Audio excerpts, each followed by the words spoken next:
evening, everybody.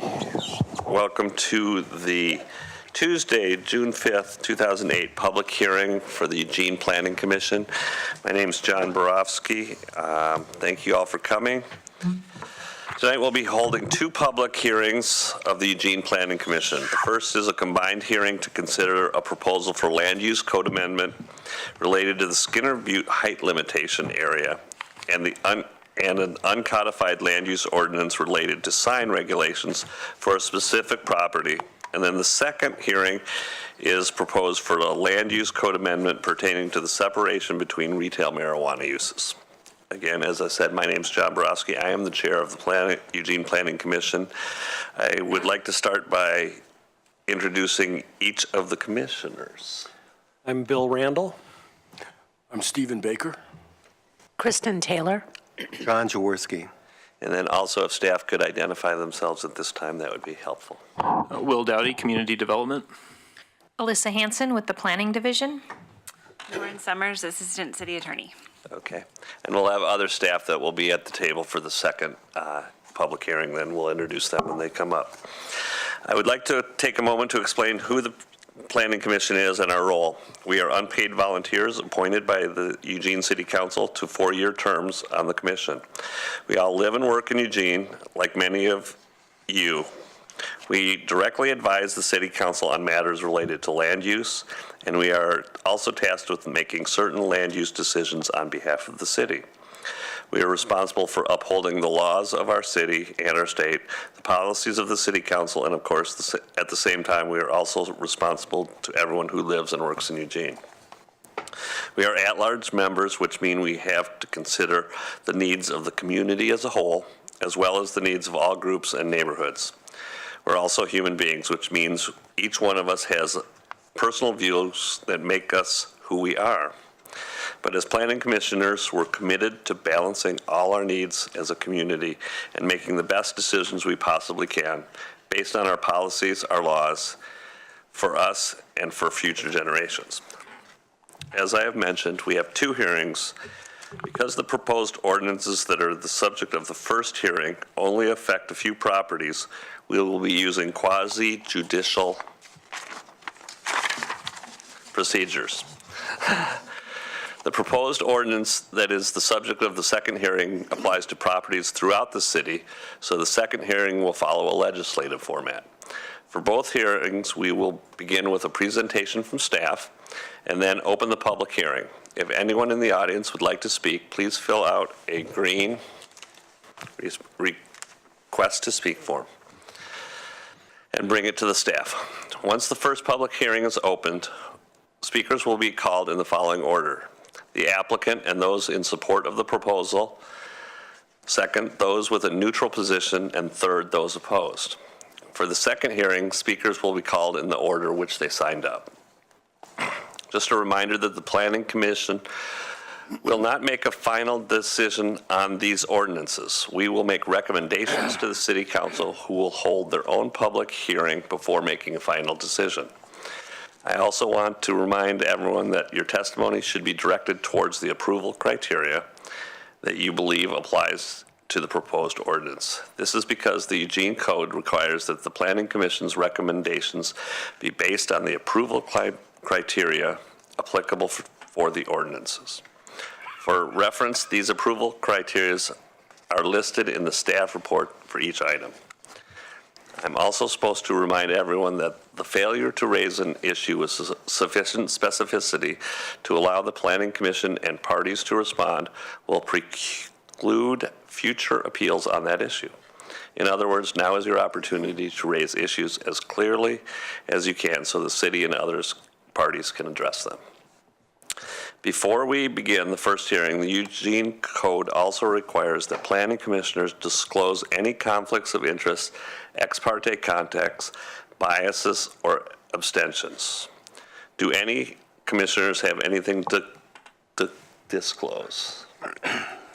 I do. My architectural firm has previously performed work on the Fifth Street Market expansion project, and I do not feel I can impartially participate in the hearing and decision on the proposed Skinner Butte height limitation ordinance and the proposed sign code adjustments for the Gordon Hotel property as required by EC 9.7065 sub 2 sub C. I am therefore choosing not to participate in the hearing or the Planning Commission's deliberations or recommendation on the height limitation and sign ordinances. I am also declaring a potential conflict of interest with respect to these two ordinances because my architectural firm has done work on the Fifth Street Market expansion in the past and may do so again in the future. I will leave the room during the hearing and the deliberations on the height limitation and sign ordinances. I will return to the table to participate in the hearing on the proposed ordinance to impose 1,000-foot buffers between the recreational retail marijuana facilities. Anybody else? I would just like to declare that I was at two separate meetings where the proposal for the OB development was discussed. One was a Travel Lane County meeting, and another one was Eugene Chamber of Commerce Local Government Affairs Committee meeting, where a presentation of the project scope was put out. I don't believe that that would bias me in any ways, but if there is anybody in the audience or member of the commission who wishes to challenge the impartiality of any planning commissioners, you can do so at this time. Okay. Ex partes are done. Next up, we go to staff presentation. Hello, and thank you. Tonight, I'm here to provide some context for you on two decisions, a code amendment for the Skinner Butte height limitation area and an ordinance for a sign at the proposed Gordon Hotel. The draft ordinances before you were initiated by City Council on April 9th.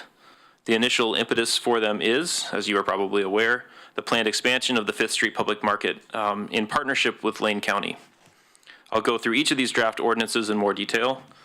Before doing so, I'd like to note a couple of additions to the record that you should have received at your place.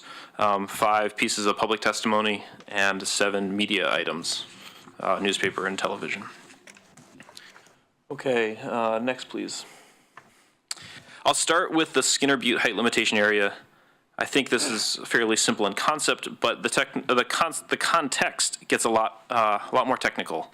So please bear with me as I walk through the details. I'll spend more time explaining this one than the sign. Next, please. So here's a map of the north part of downtown with Skinner Butte identified, the Willamette River. You can see the Washington Jefferson Bridge on the left, Coburg Road Viaduct on the right. Next, please. In 1968, the city amended the land use code with the creation of the Skinner Butte height limitation area between the river and 6th Avenue on the south end, Washington to the west, and the Coburg Road Viaduct to the east. Why 1968? The limitation area was a response to a new building, the Yapoa Terrace, located where that North Star is. And the stated intent of the district is to protect views to and from the Butte. For reference, I've also indicated a couple of other sites that I'll refer to throughout the presentation. The one inside, just north of the district boundary, is the proposed expansion site, and the one just south of the district boundary is Eugene's Hilton Hotel. Next, please. So in a little bit more detail, here's the north part of downtown. I've called out 6th Avenue with the yellow arrow, and you can see the Washington Jefferson Bridge, the railroad tracks, and the south face of the Butte.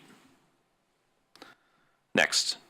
If you add the zoning map on top of it, you can see the principal downtown zones. The C2 in pink, kind of on either side, and then there's in the middle, there's the C3 commercial zone, which is in red. You can see that both of these extend a half block north of 6th Avenue. And here again, I've put stars on the proposed expansion site and the Hilton Hotel. Now let's layer the boundary of the height limitation area on top of this. As I've already mentioned, it runs to 6th Avenue. So this creates a strip that has both the downtown zoning, but also is subject to this height limitation area. Next, please. So I've shown that area here. You can see that it creates a difference between those properties on the south side of 6th, like the Hilton, and those facing them on the north side of 6th. The ordinance in front of you tonight would make this area that's called out into a height transition zone. Next, please. So let's look at the height limits as they exist today. This drawing is a section cut that cuts from Skinner Butte on the right down to 7th Avenue on the left. You can see the change in elevation with the black line and the shading. As we saw before, the typical zoning in downtown is C2 or C3, and this extends to approximately half a block north of 6th Avenue.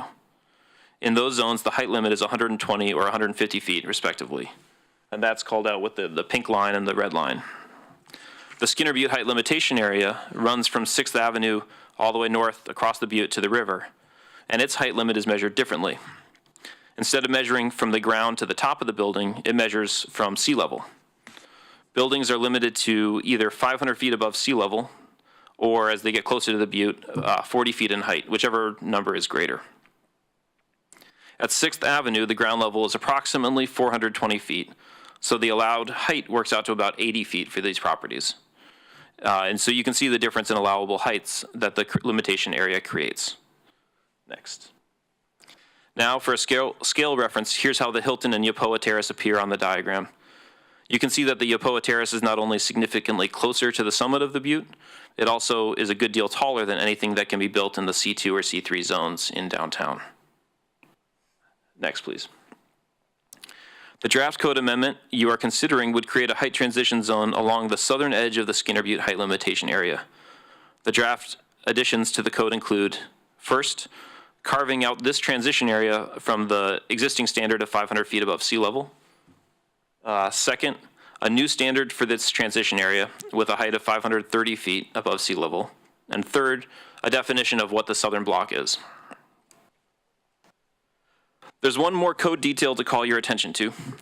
Across the city, our code allows architectural elements and accessory structures to exceed the allowable building heights by up to 18 feet. That's everything from roof access to antennae to elevator bulkheads. So that's everywhere in the city except for, you guessed it, the Skinner Butte height limitation area. This is the only spot in the city where the limit is absolute, further accentuating the difference between the two standards. So here you can see a drawing of the proposed market district expansion. The blue line is the Skinner Butte height limit, which is that absolute cap. The pink line is the height limit of the underlying C2 zoning, and the pink hatch on top of the line shows the additional 18 feet for equipment and architectural structures that would be allowed in C2 without an additional limit. Next, please. This diagram shows the limit as proposed under this code amendment. Like the rest of the height limitation area, it's also an absolute cap for the building and any other elements, including rooftop signs. Next. Once again, here's the area that this proposed amendment would affect. It's the entire southern edge of the zone.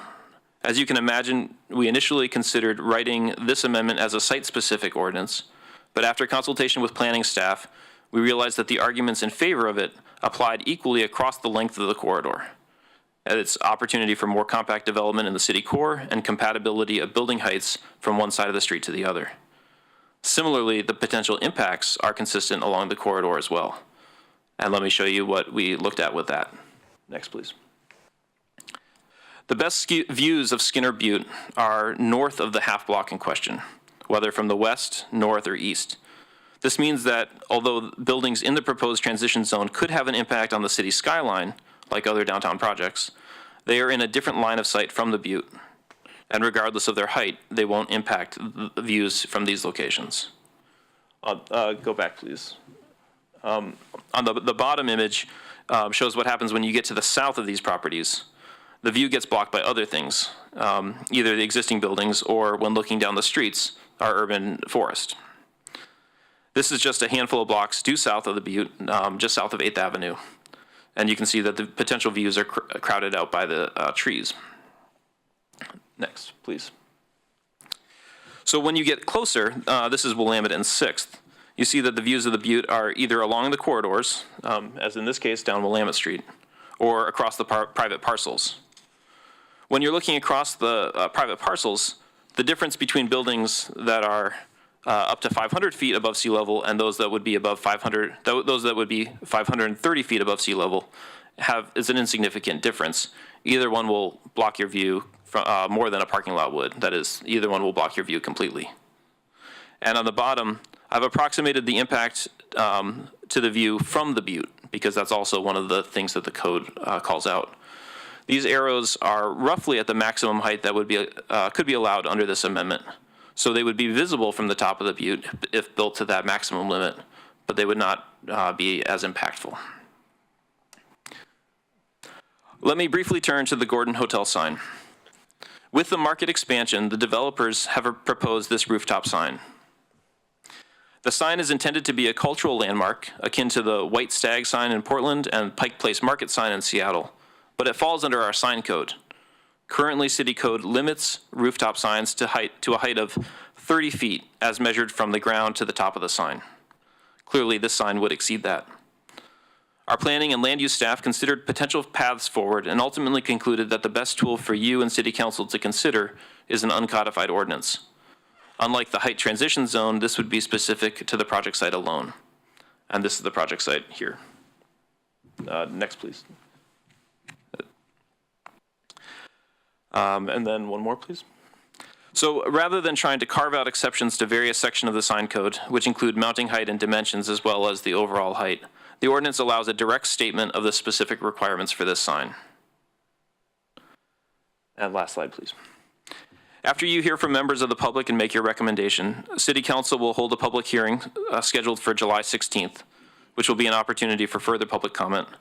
The council action is scheduled for the following week, July 23rd. And I'm available for any clarifying questions now or during your deliberations. Thank you. Thank you. Commissioner Jaworski. Yeah, I got a little confused on the sign when it says 200 square feet or 400. When I don't understand what that means. The other side of the sign or additional signage? What did that mean? It could go to 400 square feet. That would be if it's a sign that has two faces. So if and this is similar to other parts of the sign code, that a single face can have one area and a two-face sign. So if it faces the other direction as well, it would be allowed twice that area. So if they put, it's shown, the rendering shows it facing one direction, but if the same structure held a similar sign facing the other direction, the allowed sign area would be doubled to accommodate the two sides.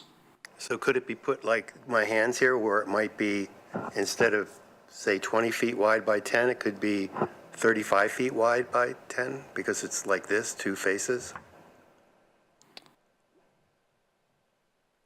I'm deferring to the, I'm gonna It was defer angled. myself. No, it cannot do that. So it has to be at a 90 degree or more? Mike, do you mind coming up here? This is Mike McCarroll with our land use staff. He actually administers the sign code, so he is our best person to answer sign code questions, and we're lucky he's here tonight. So throughout the sign code, those dimensions are shown, let's say a typical 100 square foot sign for general or highway commercial. It'll say 100/200, and so that needs to be a back-to-back face up to an interior angle of 30 degrees. So you could do that much. If it's anything more than 30 degrees, then the 100, it's theoretically you could have a four-sided sign, but the 100 square feet would have to be divided amongst the four sides. So the 30 degree angle applies to this, even though it's not in the code, it's a standard? And that could be a clarification with the draft ordinance to look at some of the other general, like sign calculation standards that are in the sign code itself, to see if we need to add any additional of those to clarify. Okay, thank you. Commissioner Baker. I had a question on the proposed changes in the height. Does that also allow this 18 feet in addition? So you're actually adding quite a bit more height potential? No, there would be no additional 18 feet. There would be an absolute limit at 530 feet, and that way of considering height is consistent with the rest of the Skinner Butte height limitation area. Other questions from commission for staff at this point before I open the public hearing?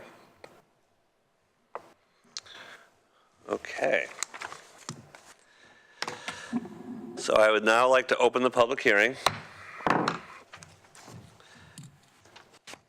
If anyone in the audience would like to speak, again, please fill out one of these green request to speak forms, bring it to staff, and please give us your name and address before beginning your testimony. We encourage you to submit any written testimony you have as well. Again, the order we're going to go in is first the applicant and those in support, then those with a neutral position, and then those opposed to the application. Then we'll have staff comments and questions from Planning Commission to the staff, and then the applicant's final rebuttal, if any. And then we'll close the public hearing and respond to any requests to hold the record open. So, get my things straight here.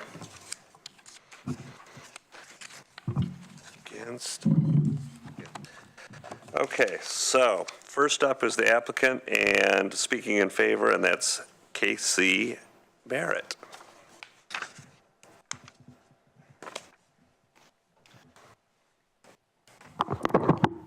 Well, thank you for the opportunity to be in front of you this evening, and thank you to Will and everyone at the city that's been very helpful throughout this process and for the very thorough presentation you gave on this topic. Start off, introduce myself, Casey Barrett, Vice President of Obie Companies, co-manager of Obie Development Partners. It's myself and my grandfather, Brian Obie, that are responsible for the development that we're proposing to you today. I think it's also important to note that I myself, born and raised in Eugene, Brian, a longtime Eugene citizen, and we deeply care about this community. We are very thoughtful in our approach and what we're proposing, and we believe that the Skinner Butte height limitation and the staggered approach that's being proposed by staff, as far as 530 feet above sea level, achieves everything that we're looking for as far as what we've laid down as a community in Envision Eugene and increased urban density. It also allows for the entire 6th Avenue corridor from High Street up to Washington Jefferson to be developed in a more urban way. So we believe thoroughly that it's not impacting the views of the Butte as Will laid out, and we would not be proposing something that we thought did.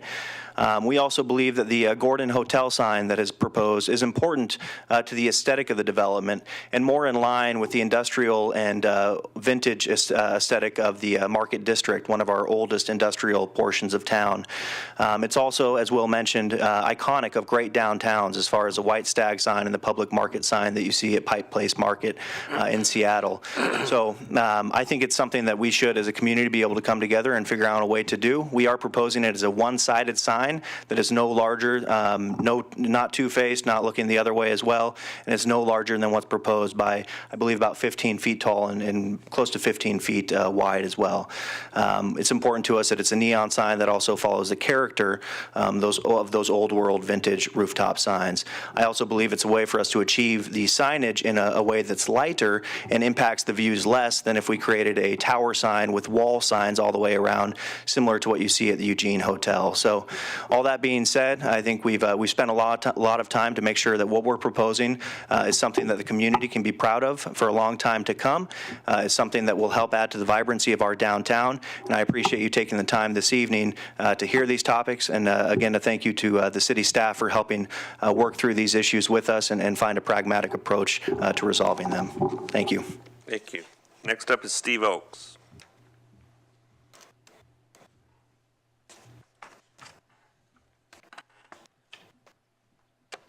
Thank you, Planning Commissioners. My name is Steve Oakes. I'm actually speaking on behalf of Homes for Good Housing Agency as a real estate development director tonight, and the location of that is 177 Day Allen Road. And we at Homes for Good Housing Agency are excited to support the Obie Company's modest change to the city code to allow for an exciting redevelopment of current surface parking lots. As you know, we have partnered with Obie Companies to provide an urban infill project that is consistent with numerous city plans and policies to provide a vibrant downtown while providing housing for people of all incomes. You all, more than anyone else, know that the vision for Eugene means we need to provide compact urban development in the downtown area. This project is exactly what we in Eugene need and have planned for. It implements Envision Eugene pillars, Eugene downtown plan policies, regional economic plan policies, and the Eugene Climate and Energy Action Plan. As a very active, affordable housing developer, we know that our community needs more of all types of housing and lodging to keep up with the extreme demand for housing in our very tight market. This development will allow residents to live in a sustainable manner while utilizing transit, bicycles, and walking to nearby commercial areas and services. It will also create housing, much-needed jobs, and create a true destination that we as Eugene citizens can all be proud of. We therefore ask that you recommend these modest and targeted amendments to be approved. Thank you very much. And the final person speaking in favor is Michael Eloise.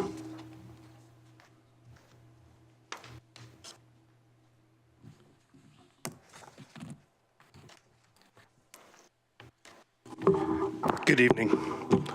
I'm Michael DeLuise. I'm a resident of downtown Eugene. I serve as the chair of the Downtown Neighborhood Association. And I'm here to ask you to allow the proposal OB project to add the small increase in height that will enable the addition of 22 needed additional rental apartments and 18 hotel rooms. There's a housing crisis in our neighborhood. The residents and visitors who will occupy these additional spaces will be bringing our city hundreds of thousands of dollars in income through taxes, shopping, and jobs each year. What the developer is asking for enhances our city. It does not negatively affect our community in the least. If we turn down this reasonable request and stand in the way of building this quality project, we'll be taking a most negative step backward. Please allow it to happen. Thank you very much. Thank you. I'm going to do we'll ask questions after. Okay. I just couldn't tell if he was testifying on behalf of the neighborhood group or not. They did send a letter into the record. Well, he sent a letter. Okay. Commissioner Baker asked if you're speaking as the neighborhood association or... Sorry, tonight I'm speaking as myself. Thank you. Thank you. Okay. So those were the three in favor. I don't see any as neutral. And at this point, I have three for opposed. The first being Steve Bostiger.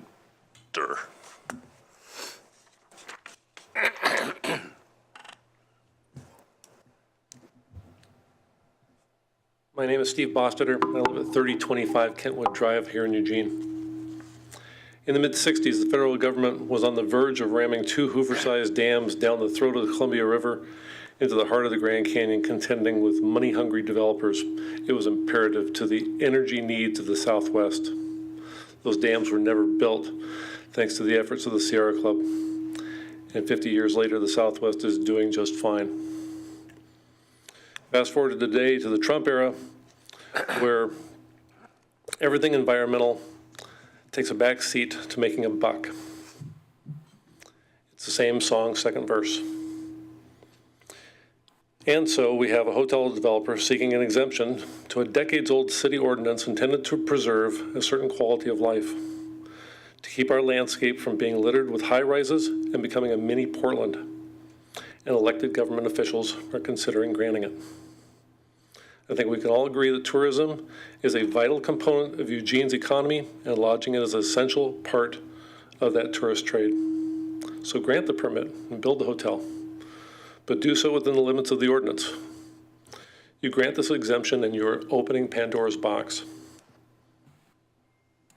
This is our town, and some things, like the view from Skinner's Butte, should not be sacrificed on the altar of commerce, just like the Grand Canyon should not be made into a string of reservoirs. Do the right thing. Isaac McCoy Schulin.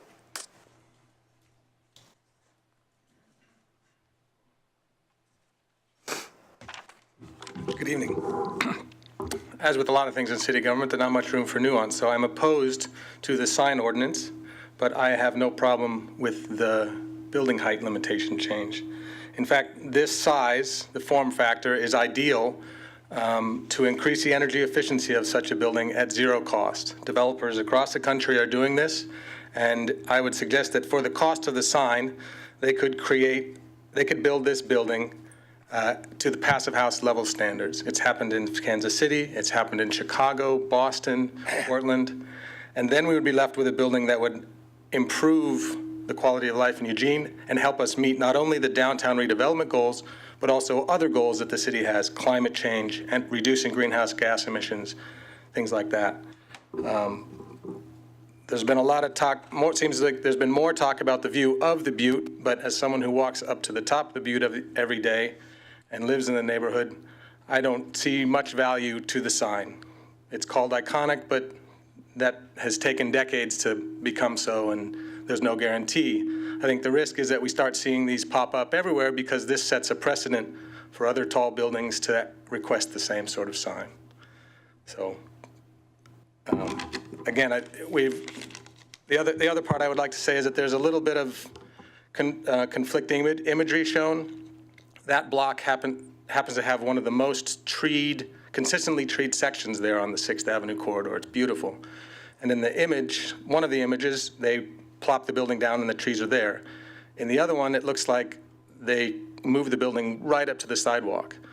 And what we saw with the Capstone project was that if you look now on the west side of the street where some recent redevelopment happened with the brewery, that space is activated and lively and the setback is just a little bit larger. On the Capstone side of the street, that setback is probably absolute minimum, and it's dead. Nobody wants to walk there. If you were to walk down that street, you would probably move to the other side. So I hope we can keep the character of that block as it is while allowing them to build higher. Thanks. Thank you. Third is Gwen Jaspers.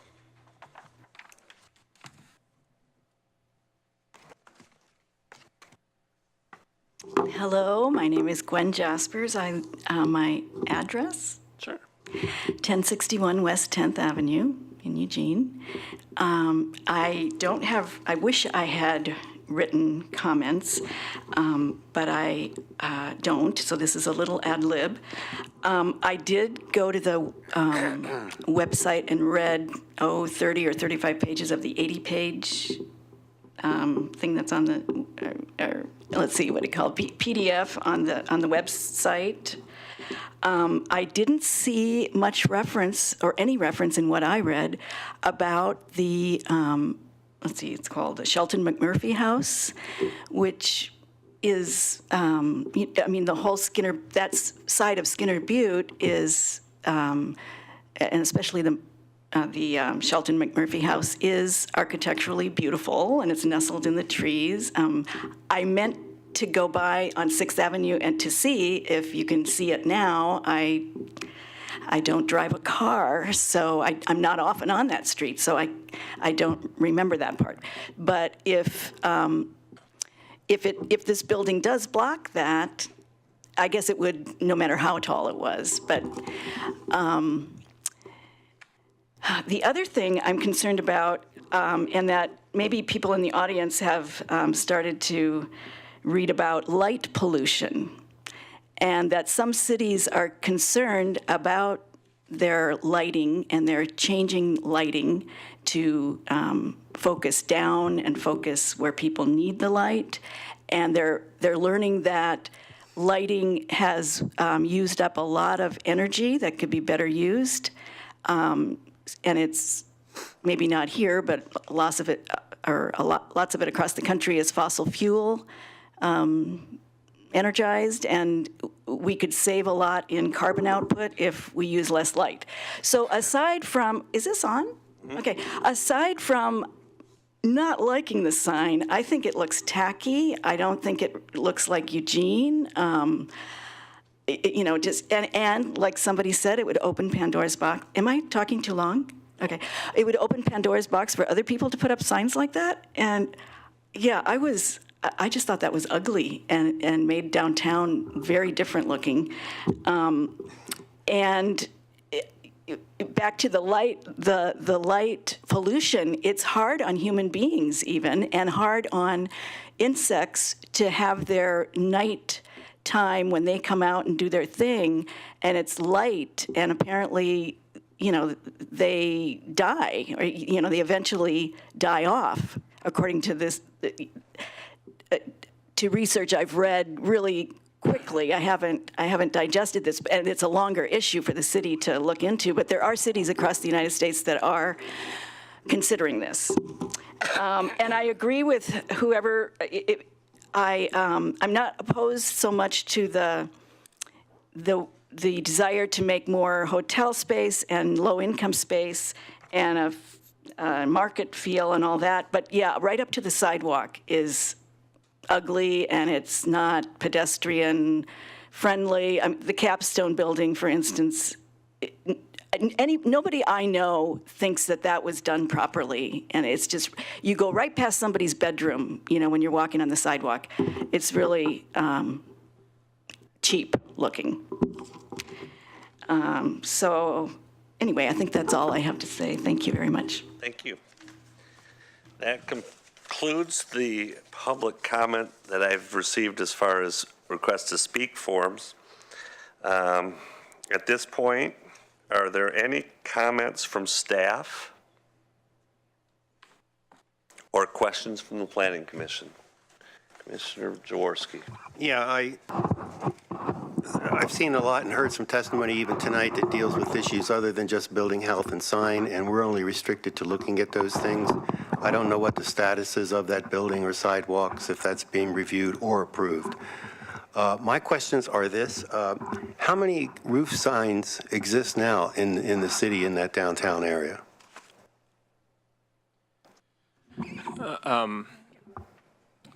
Rooftop signs.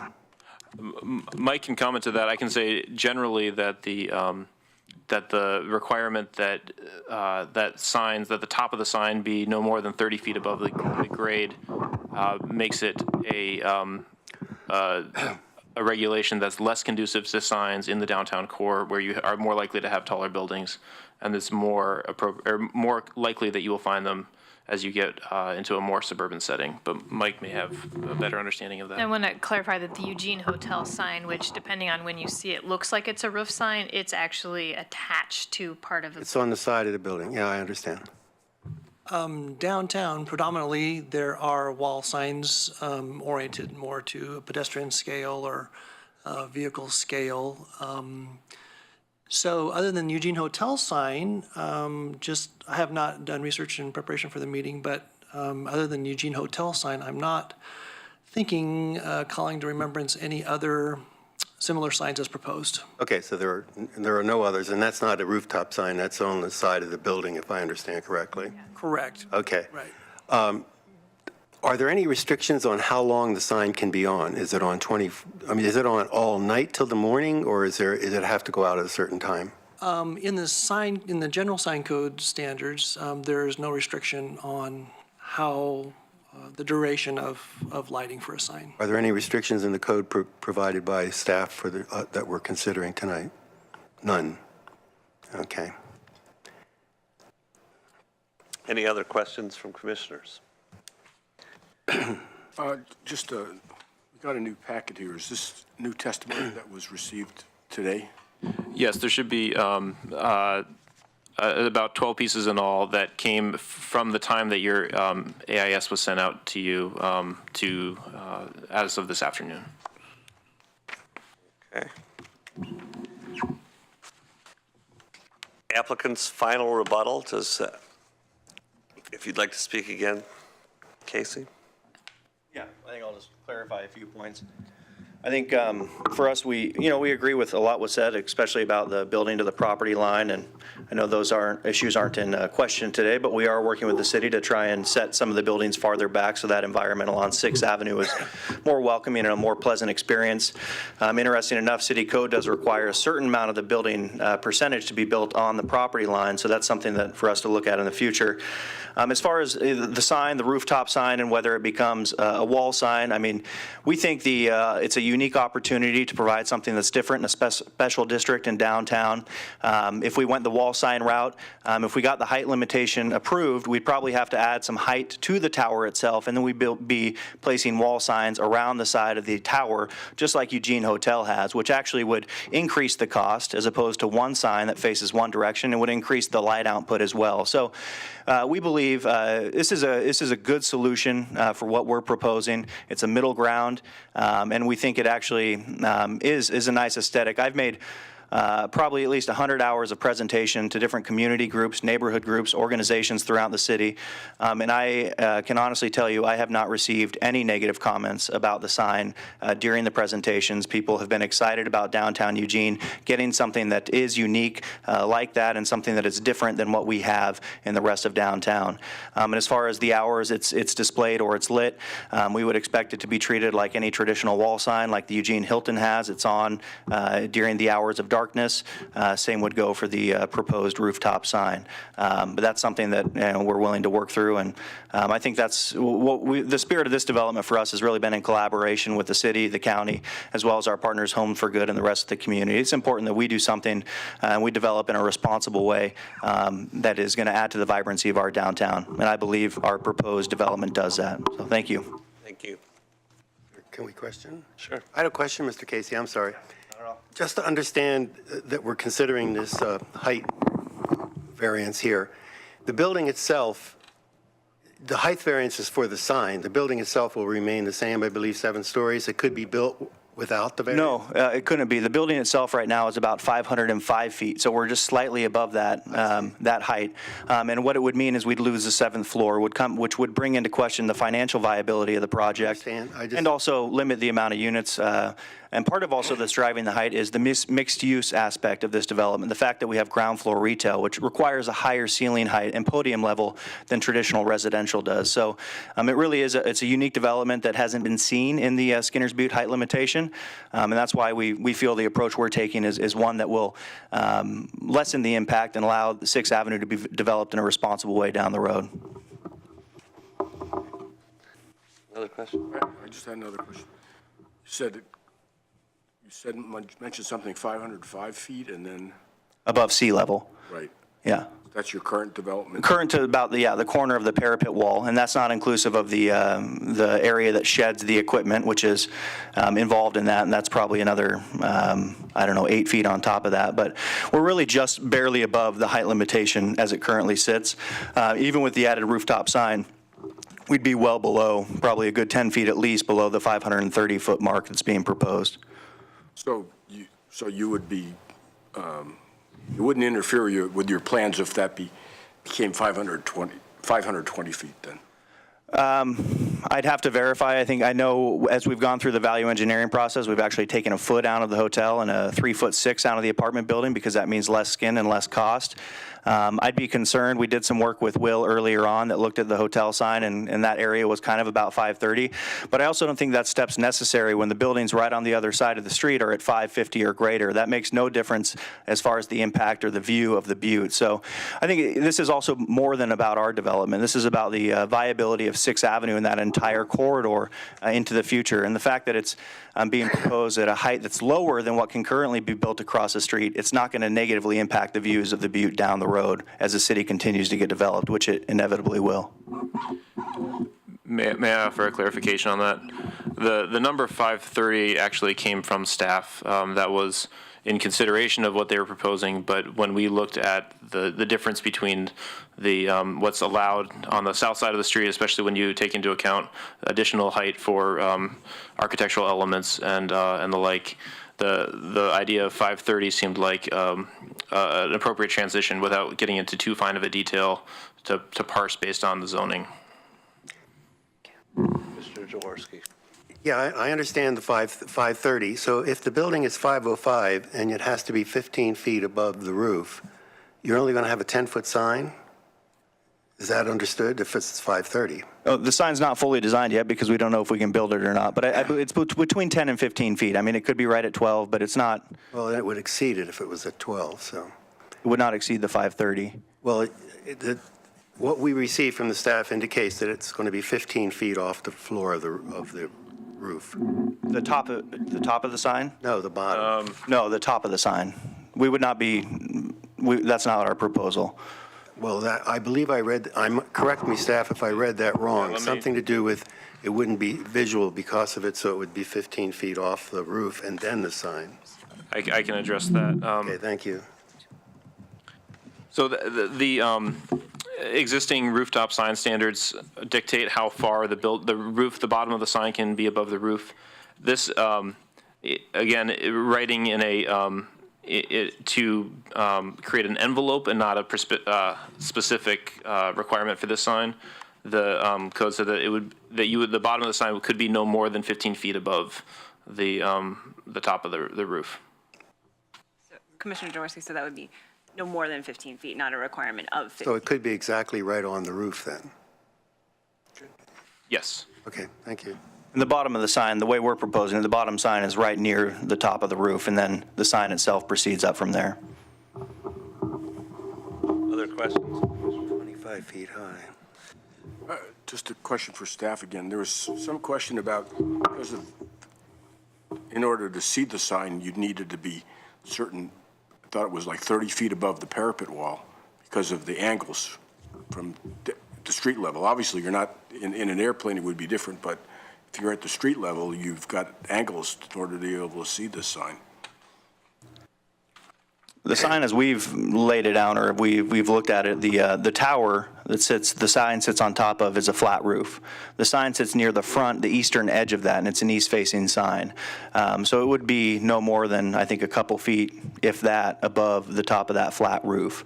And it would extend up from there. It's not right on the edge, it'd be set back a little bit, but we feel that the views and the sight line from the surrounding areas would be adequate. Yeah, thank you. My concern was the way the ordinance. Yeah. Okay. Rather than.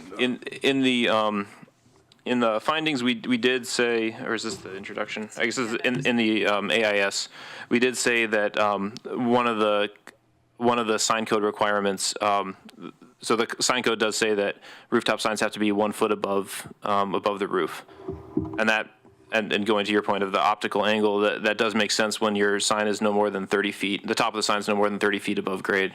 But as the sign moves higher up and then the viewing angle increases, the idea is that you would need to have more than 1 foot. So it's not a specific prescription to require where their sign is, but it's a rationale for why it is that that multiple standards within the sign code would need to be adjusted.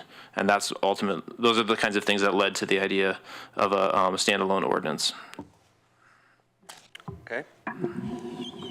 Thank you. At this time, we did have no request to leave the record open. Would anybody from the commission have any opinion on whether to leave it open or close? I'll personally speak to that. I think with what we've been given today, if we close the record, there is an opportunity for deliberation and action this evening. And as full as our calendar is, that would be my choice. But I am willing to listen to the rest of the commission. Yeah, I don't feel like I can deliberate because I got a bunch of new information here I need to review. From my point of view. Okay. I mean, and it just came in at 6 o'clock, so I can't really process that. Well, how about the record? The record is, we haven't got any requests from anyone to keep the record open, so.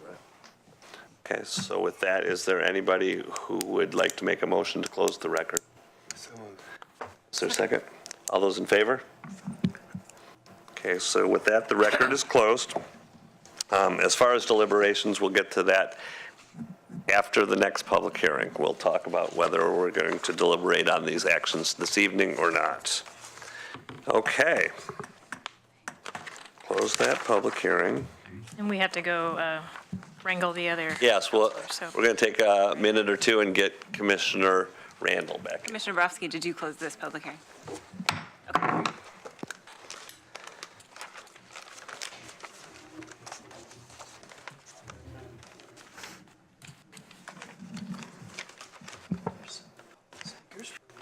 All right. Great job on the fly.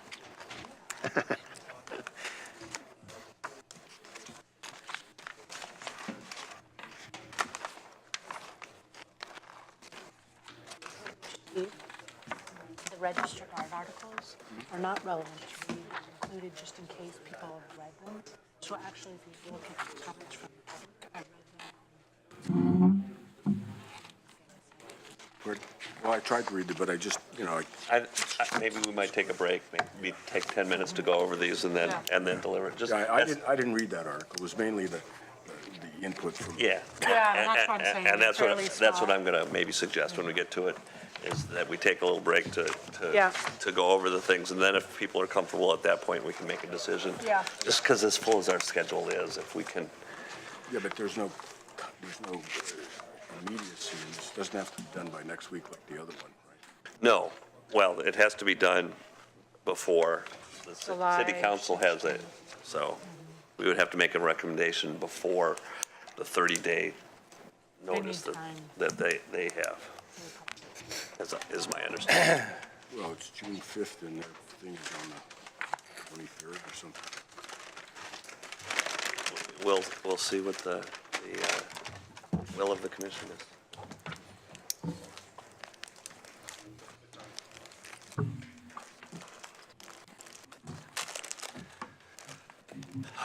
Okay.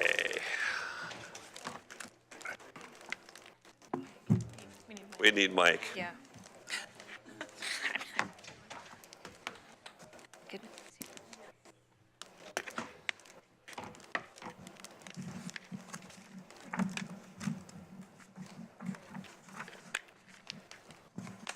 Did you go over and play human foosball? No, I didn't. Oh, I could have seen you as a goalie. I watched them do that last year, so. I saw him do it a little bit too. Walked out. I know.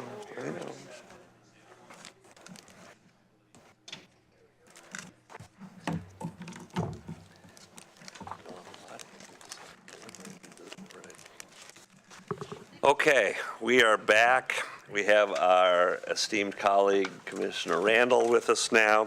Commissioner Borowski, before you open the second public hearing, could I just take a moment to clarify for the audience? You said this once already, but just to reiterate that although the Planning Commission record is now closed, so the Planning Commission won't be accepting any more information before making a decision on the Planning Commission's recommendation.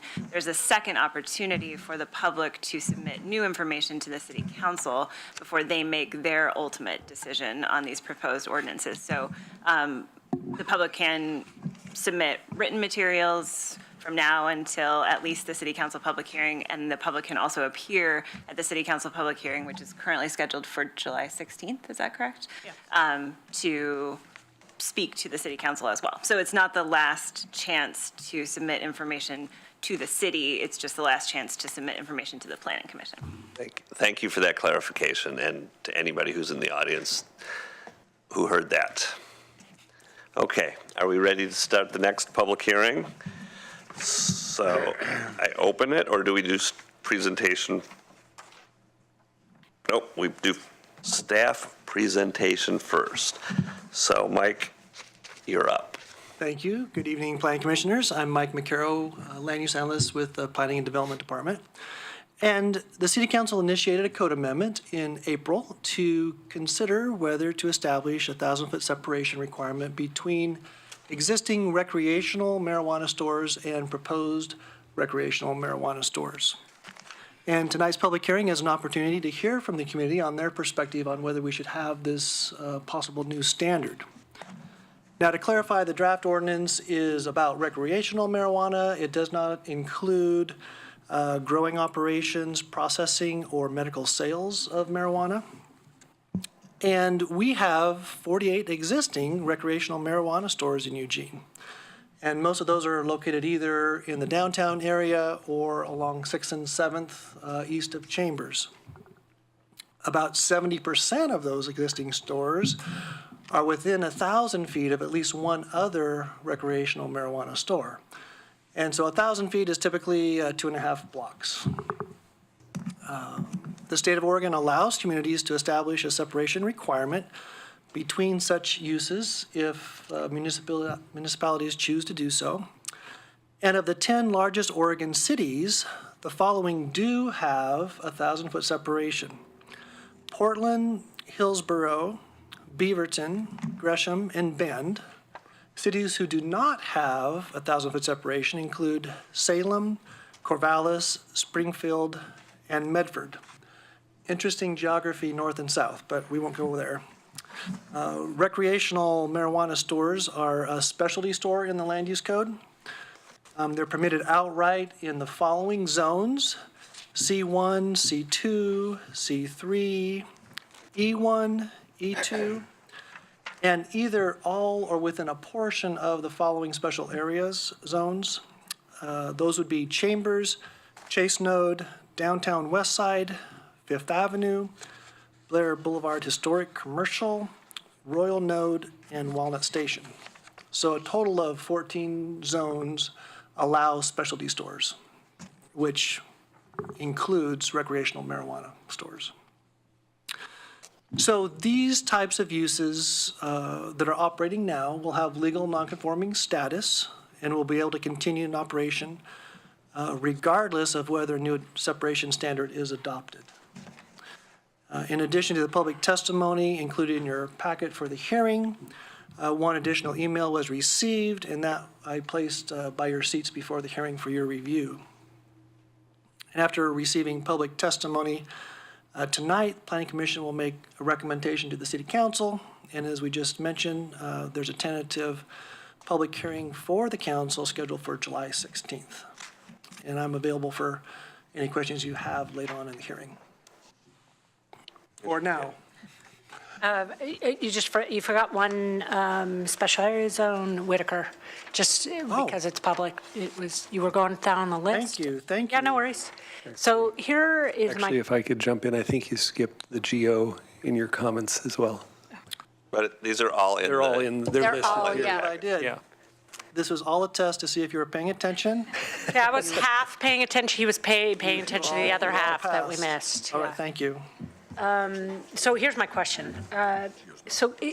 Mike, can you explain, so by illegal nonconforming use, let's say you have two that are currently closer in proximity than the 1,000 feet, and one leaves the building, and a new marijuana use, same specialty retail, comes into that building. Is that use a legal nonconforming use that even though it's a new tenant, the use can actually maintain that legal nonconforming status? So the legal nonconforming section in the code talks about uses that were created legally, and then the standards have changed and they no longer comply with those standards. So in this case, it would be the 1,000-foot separation. But it does not, ownership does not get involved. So the key is that if one of the businesses were to close, stop operation, a new business must be reestablished at that location within 365 days. If, let's say, the 366th day, they want to come back, we would say, oops, no, you've lost your legal nonconforming status. You would have to comply with a 1,000-foot separation. Okay, thank you. Yes, you concur. Yes, that is accurate. A change in ownership, tenancy, or management of a legal nonconforming use does not affect its nonconforming status. There are things that do affect it, as Mike pointed out, if it goes unused for 365 days, but a change in ownership does not. One more question. Sorry, do you mind? So same scenario. The use is going to be maintained, meaning different tenants or different owners, but use will remain. Can they upgrade their structure without triggering that 1,000 feet? So it's just a legal nonconforming use, but the structure can be upgraded. And that is a good question. The legal nonconforming section talks about intensifying a use or enlarging a legal nonconforming use, and that, I believe, is not allowed. And we could do Aesthetics. further research. I mean, Okay. right, changing the interior space, we would typically look at that as increasing square footage, could be intensification of legal nonconforming use that would not be allowed, is the most common one that's questioned or talked about. It would depend on the specific application and the Okay. facts and circumstances surrounding that particular. Okay.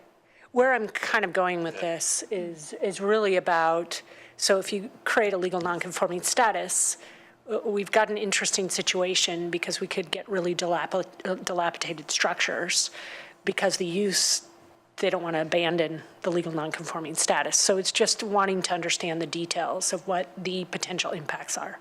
One, Commissioner Taylor, I would, this may not be what you're talking about, but I would differentiate between, so we have legal nonconforming uses, which is what this would be, and then we also have legal nonconforming structures, Right. which this code amendment should not impact that. We're not proposing to make a particular structure nonconforming. Perfect, thank you. Commissioner Jaworski. Yeah, in the same vein, on the 365-day limitation for use, is that state law or is that local? Or and my question is, of course, going in the direction, can that be changed or shortened? It is in our code. I believe that the time limits are taken from state law. It's been a little while since I've looked at the state laws related to nonconforming uses. But I can say with confidence that the 365 days is currently in our code. But not with confidence that it could be shortened to 6 months or something? I'm not sure. Okay, thank you. Mr. Baker? Yeah, I was curious, in the other jurisdictions that implemented this, did they do anything special about the ability to expand or remodel? In other words, in their ordinances, do they have some language that deals with that at all? I haven't done any specific research to how those municipalities dealt with the legal nonconforming status in general or specifically for expansion of a use. So I don't know. I'm guessing it would be on a case-by-case basis. There could be some variety within those towns and cities. I have some comments, but I'll wait till deliberations. I think that I'd like to hear from the public first, and then I'll weigh in. So with that, I'm going to open the public hearing. This public hearing we're not doing in the same format as the last one. The last one was in favor, opposed, neutral. This one is just in the order that people signed up. First person is David Nelkin, followed by Richard Johnson.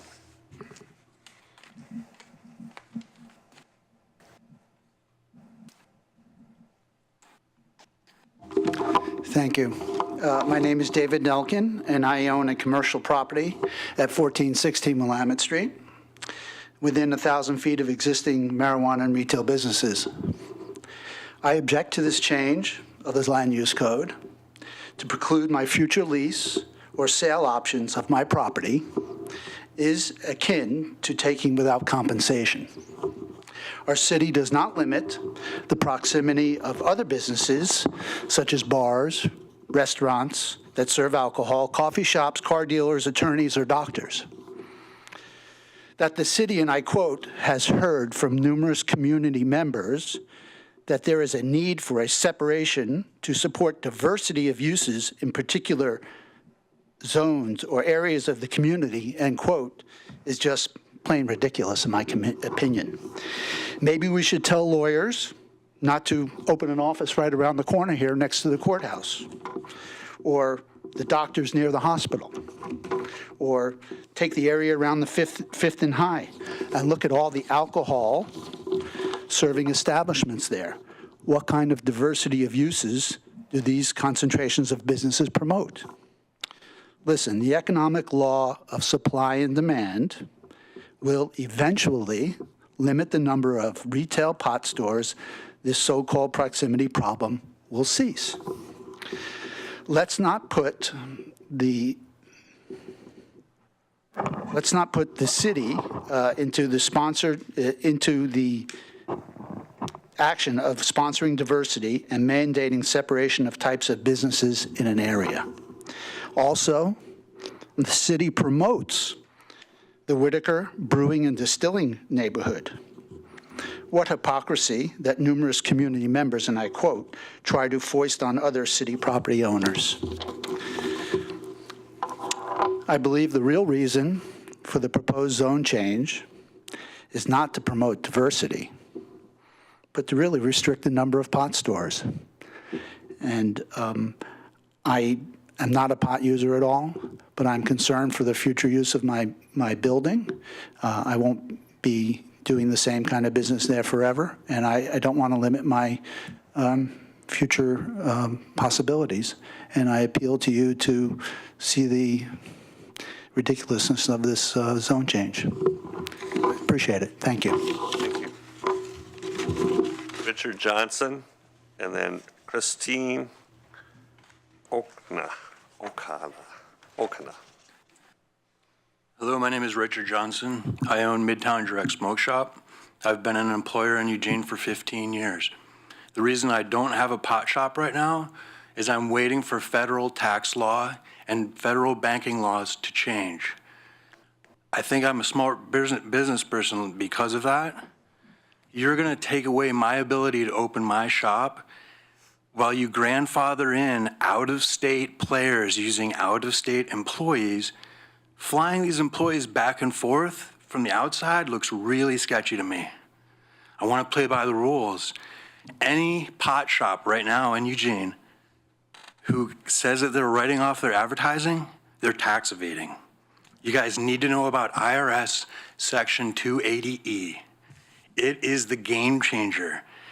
The IRS is rolling right down the cannabis list of what every legal place in every legal state. The federal government has everything they need to take down the industry right now. They're doing it. Ask the IRS about Section 280E and if you all might be harboring tax evaders. Okay, so here, just do this. Any pot shop owner, ask them, are you writing off advertising? Are you writing off payroll? If they say they are, they're evading taxes. Now their CPA might be creative in saying, oh, those are costs of goods sold. Ask the IRS.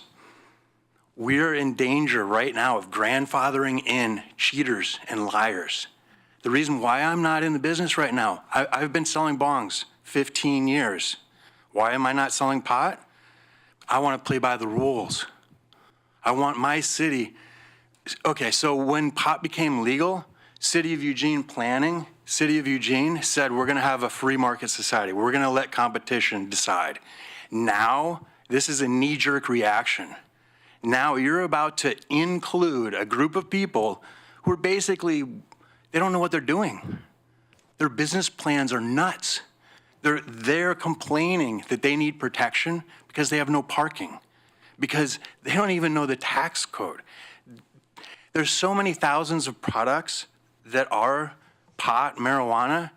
There has to be more than 48 places just to sell them. City of Eugene has smoked pot forever. People come from all over the world to come to Eugene to smoke pot. We all have to realize this. Pot is an important part of our future here. Tourism, right now, it's happening. I have a B&B. People are coming to smoke pot, okay? Why would we limit our choices? I don't think anybody in Eugene wants to limit choices on where we go shop. The fear is there's too many. Let them take each other out. This is calling season. In the next 2 years, these 48 players, mark my words, there's not going to be half of them left. Don't support them by grandfathering them in. So as soon as you grandfather in a business, like this guy, this out-of-state player a block away from me using out-of-state employees, as soon as you grandfather him in, you're also pending a target on his head. Anybody in that area who wants to get in, the first thing they got to do is remove that person from that 1,000-foot place.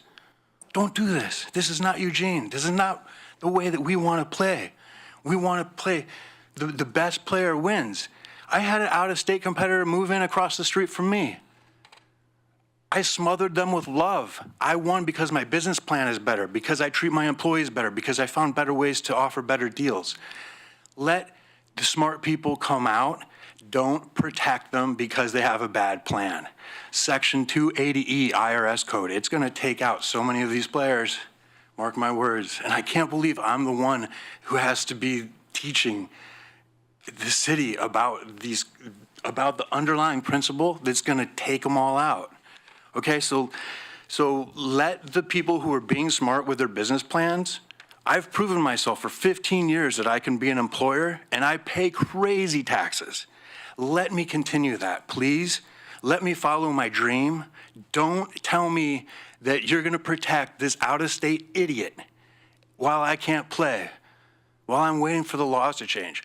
These guys, who's paying $1,500 a month for their bank accounts right now? I mean, okay, so enough said. Ask these guys who you're about to protect if they're writing off their advertising. Thank you. Thank you. Christine Oka.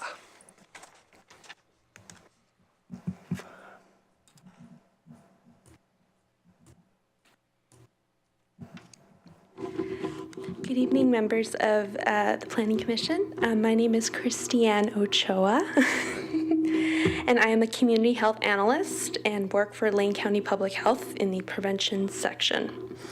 The purpose of this testimony is to provide information on the public health implications of the proposed 1,000-foot separation of marijuana businesses. Based on the available science, the research shows that there should be at least a 1,000-foot separation of retail marijuana businesses as a means of minimizing access, availability, and use by youth. There is extensive research regarding tobacco and alcohol retail density, which can be extrapolated to marijuana and shows that having a well-developed marijuana density policy can decrease youth access to marijuana, prevent experimental marijuana smoking, decrease youth marijuana use prevalence, reduce the disproportionate health burdens experienced by certain communities, especially lower income populations and communities of color, decrease the perception that marijuana use is risk-free. Research indicates that increased visibility of marijuana retailers allows youth to see the marijuana retailers in their everyday environment, perceive marijuana use as being common, and increases the likelihood of marijuana use. In states like Oregon, where recreational marijuana is legal, it is important to have strong zoning ordinances to control density of retail marijuana businesses in order to limit availability and exposure of youth to marijuana products and minimize dependence and addiction. The Lane County Public Health mission is to promote and protect the long-term health and well-being of individuals, families, and our community. The Lane County Public Health Prevention section focuses on areas such as alcohol, tobacco, and drug prevention and specializes in creating, implementing, evaluating, and providing technical assistance on public health policies. Thank you for your time. Lane County Public Health is happy to answer any questions you may have. Thank you. David Sayez, followed by Cameron Story.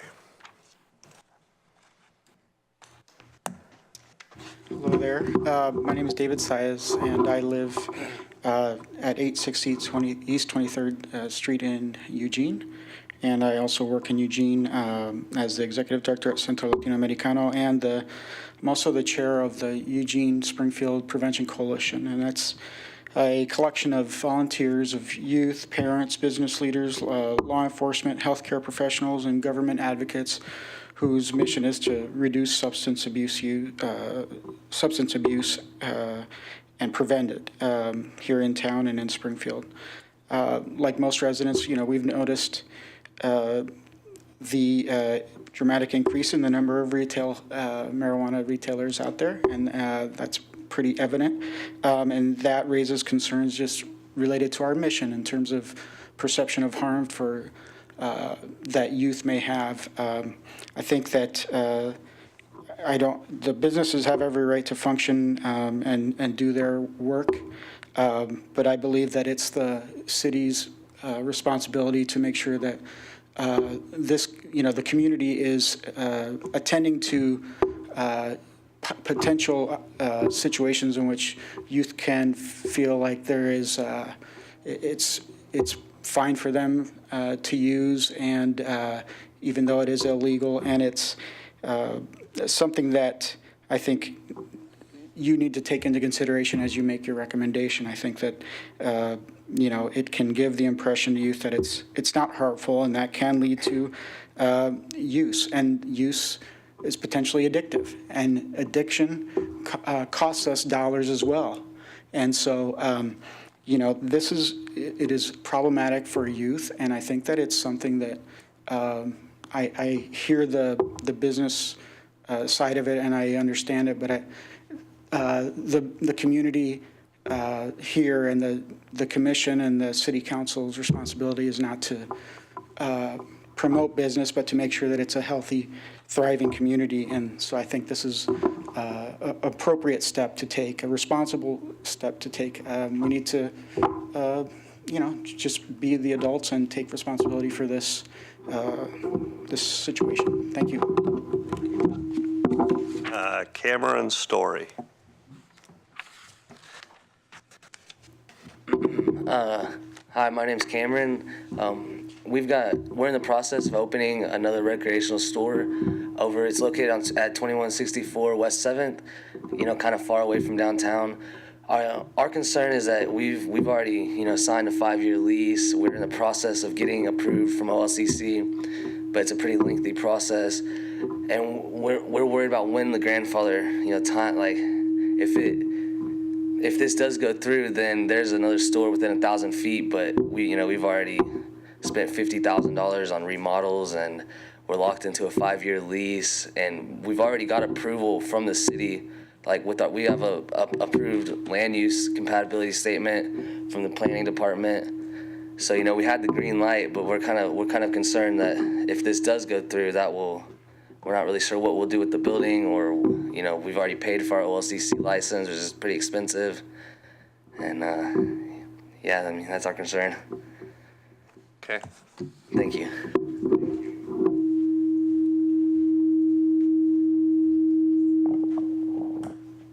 Me? Okay.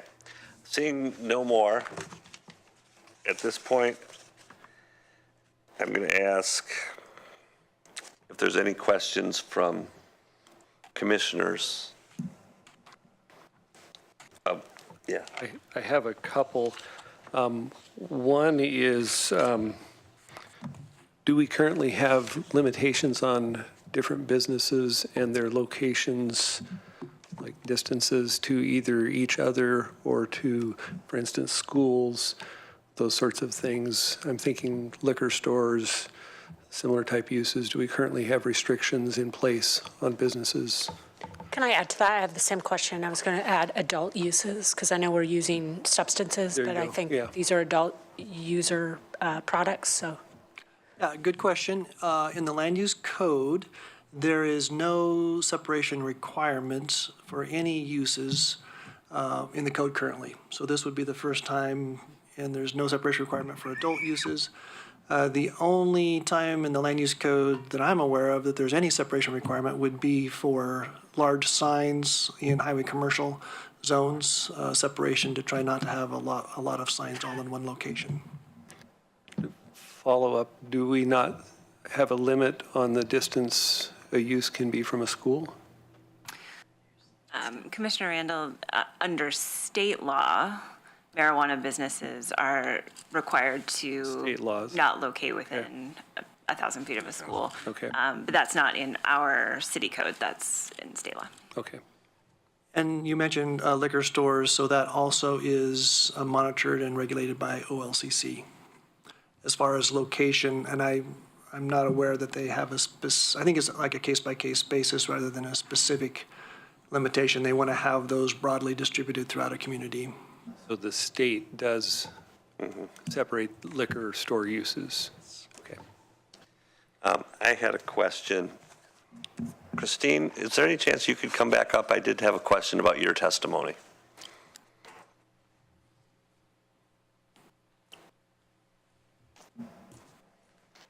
Thank you. I appreciate your testimony. And I guess the question that I would have is, would you give that same testimony about cigarettes and alcohol as well? Yes, we have done that. There have been ordinances that have been passed in other states and counties about having separation. Okay. And that's just kind of, you mentioned cigarettes and alcohol, and I think I've seen a presentation when they were thinking about the downtown smoking ban that was very similar to the presentation. I also work in tobacco prevention, so I know a lot about that. All right.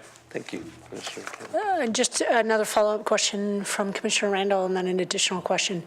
So I know he specifically said distance separation. What about limited use? So for instance, adult stores downtown, certain certain zones, are there any restrictions in terms of some of the use categories?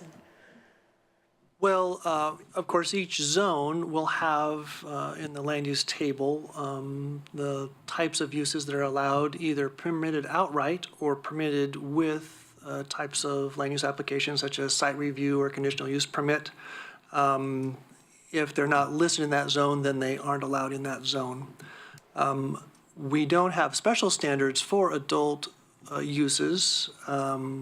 Some jurisdictions have chosen to have a separation requirement, but we don't have one for that. Okay, great. And my next question, 1,000 feet. Are you getting 1,000 feet from similar evidence that Christine talked about, and because of state? So or other jurisdictions, where are you getting 1,000 feet? So I think I can let Mike chime in as well, but the 1,000 feet is a fairly common choice. State law already prohibits medical marijuana retail outlets who are licensed by the Oregon Health Authority, not by OLCC, from locating within 1,000 feet of each other. So that is something that has kind of been happening in the retail marijuana world for a while because medical has been around longer. And state law prohibits cities from imposing greater than 1,000-foot buffers between recreational retail marijuana outlets. So a city could choose to have a buffer that is 1,000 feet or less, but not greater than 1,000 feet. Got it. So if I had to guess, I would say that cities have been looking at the 1,000 feet because that was already the separation distance between medical outlets. Okay, perfect. Thank you. Okay, at this point, I'm going to ask if there's any of the commissioners who would like to. I have one more question. Okay. And my question gets to Cameron's concern. If he's already got a land use, I forget exactly what the Land use term was. compatibility statement? Yes, I'm just looking in here in the definitions where it talks about licensed by the OLCC. And if they're in that process but haven't actually got the license and something happens, how does that affect him, or do we know?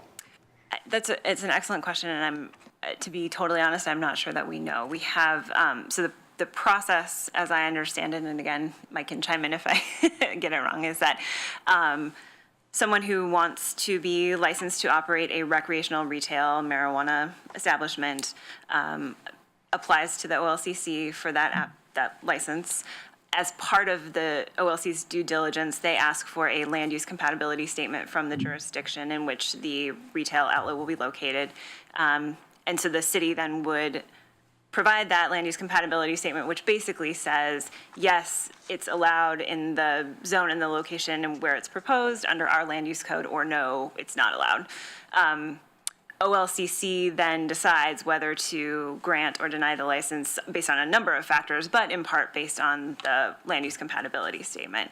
It sounded to me from the testimony that that applicant is far enough along in their application that they have received a land use compatibility statement from the city, which I imagine would have said that that use is allowed because we don't currently have any restrictions on the use. If the license is granted by OLCC before this ordinance takes effect, there's no question that they are grandfathered in.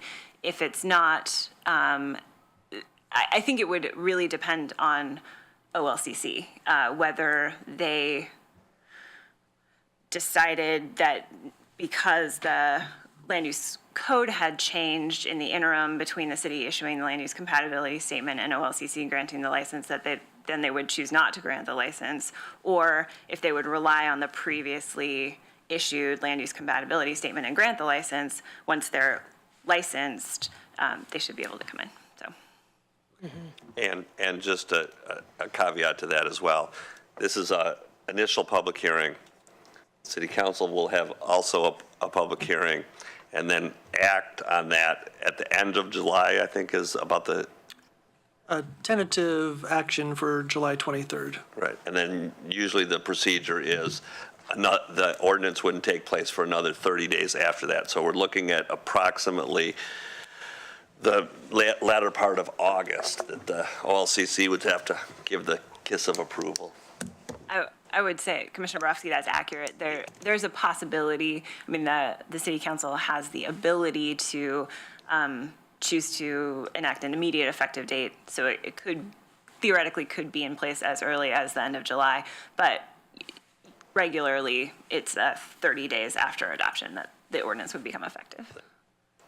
Commissioner Baker? Yes, would it be possible to, as part of a recommendation, to suggest that this ordinance be put into place sometime later to make certain that these issues don't come up? If the commission is interested, yeah, that could be part of your recommendation. Okay, at this point, I'm going to ask about the record. Does anybody feel a need to keep the record open? Then at that point, I would accept a motion to close the record. So moved. Second. All those in favor, say aye. Aye. Okay. With that, I'm going to close the public hearing. And now it's up to the commission to decide whether we want to begin deliberations this evening or move them to a further date. Commissioner Baker mentioned that he had some issues about the new testimony that he would like to review. I think we could take a short break. It wasn't a lot of those, if that would be appropriate. Well, my concern was two things, that and also some of the wording in the signage code about the actual dimensions and where the thing starts and so forth. I'm a little confused in that, and I would really like to be able to go through the material in more depth to understand that better. Okay. Can I make a suggestion that maybe, I'm not sure we have to do this in order, since Commissioner Baker's concern is with the first hearing. What if we be open to deliberating the second hearing, see what time it is, and see if we would take a break then to just evaluate. So at least, like you said, Commissioner Borowski, we have a really tight schedule. I'd like to deliberate something tonight, is my personal opinion. Can I ask, did you not deliberate then on the first public hearing yet? No, we haven't. Okay. Since I will be leaving during those deliberations, I would prefer if we deliberate on this one first, and then I can just excuse myself and go home. Noted. It's selfish, I know, but I want to bring up that, to echo what you've heard and said, that you do have a very full rest of the month, including a meeting on Thursday, a meeting on Tuesday night, which I don't think you're going to have any room during either of those meetings for this. You also have a meeting on the 25th. However, Commissioner Baker won't be there, which leaves you not having a quorum to discuss the sign and the height limitation. So that would have to bump out. That's a concern with that. Obviously, I mean, we'll make something work, but just wanted to point that out. And then we're at the end of Commissioner Jaworski's term as well. Right. So then if we bump into July, then we need to get all of the new commissioners up to. And he wouldn't have had the public hearing. Right, they get to watch it on TV. With those things being considered, as the chair, I'm going to amend the agenda and ask if the commission is amenable to starting deliberation on the 1,000-foot buffer at this time. yes. Sure. Okay. So, is that okay with staff? All right. So I think what we'll do at this point is just kind of go around and see if there's questions. I do have some that I will put out there, since I haven't spoke to this as of yet. Thank you to everybody who came and testified. I think that this is for me, this is a tough issue. You know, I hear the people who say, you know, you're not regulating the pizza shop across from my pizza shop, and why should I? And then I also have concerns about the profligation of all the marijuana stores in the downtown and the direction that may be sending. I do have a couple of concerns about the non-conforming use statute. I brought this up when I had a pre-meeting with staff. My initial concern was that if you had a marijuana shop and they went out of business or decided that they wanted to sell their business, the only thing that you have to sell when you sell a business is your assets and your goodwill. And if that wasn't transferable, then the existing business would have no value other than what they are now. And so I wanted to make sure that if this ordinance did go through, that there would be the opportunity for them to continue on and move on the license. Since hearing what we heard tonight that was available, now I have another concern that now that business's value is increased because you can't put another one within 1,000 foot of it. So now we've just taken the asset that they had and possibly increased it. So that's the other side of that coin. So there are concerns there that I have as well. I wholeheartedly agree with what the Lane County Health Department gave to us. So I'm interested to hearing what the rest of the commissioners have to say. Those are some of my concerns. Commissioner Jaworski. Yeah, I have a question along the same lines, and I think I brought this up on the 365. The question I have is, this business is operating, it's closer than 1,000 feet, let's just assume, and for whatever reason, it goes out of business or it wants to quit. And what I was hearing is, does that mean anyone else with a license can come into that spot? Are we granting it to the spot and not the fact that individual who has a license is leaving? All it is a retail space at that point in time. So that's where I'm a little confused.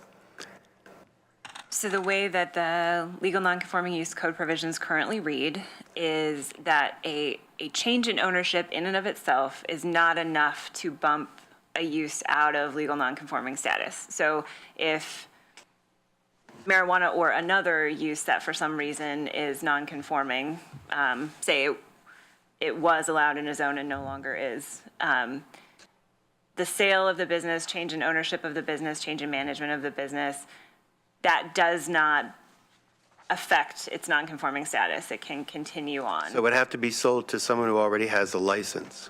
Yeah, and that's a separate issue. Well, that's it. Does somebody who already has a license who wants to go into that spot and then applies for a license? That's where I'm concerned.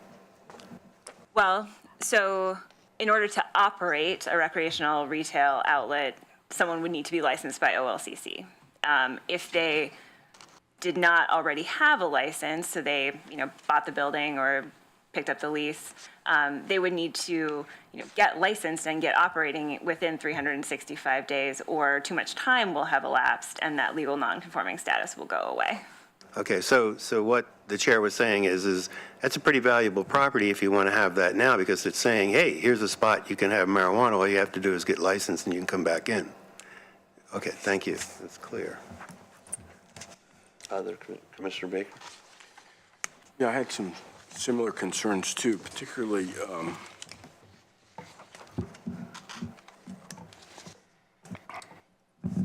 when I looked at the, because we haven't talked at all how long this process takes to get approval from the LCC.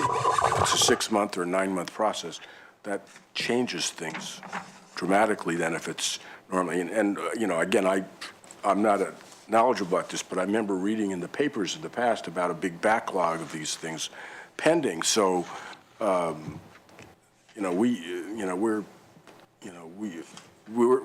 lacking some information, I think.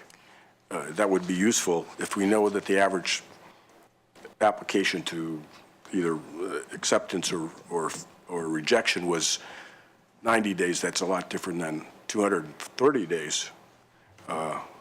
So that's one of my concerns. And Commissioner Baker, what we're hearing, kind of a consistent theme, although it's anecdotal from the applicants while we're processing land use compatibility statements, is that we're hearing 6 to 9 months is very common for the total process to go through OLCC. I'm sure on a case-by-case basis, it might be a little shorter, a little longer, but that's the theme we hear. Okay, that's my concern. Commissioner Baker, I can also add a little bit of information.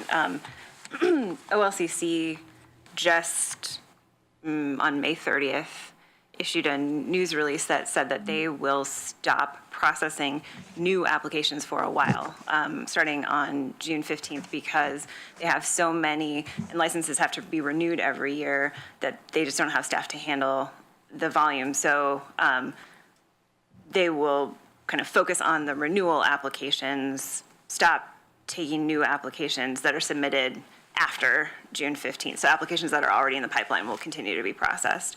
And it didn't say how long they thought that would take. And my other comment or concern too is the maps. I think the maps could have been done better. In other words, is it really a cross that's the way we designate where you can't locate these properties?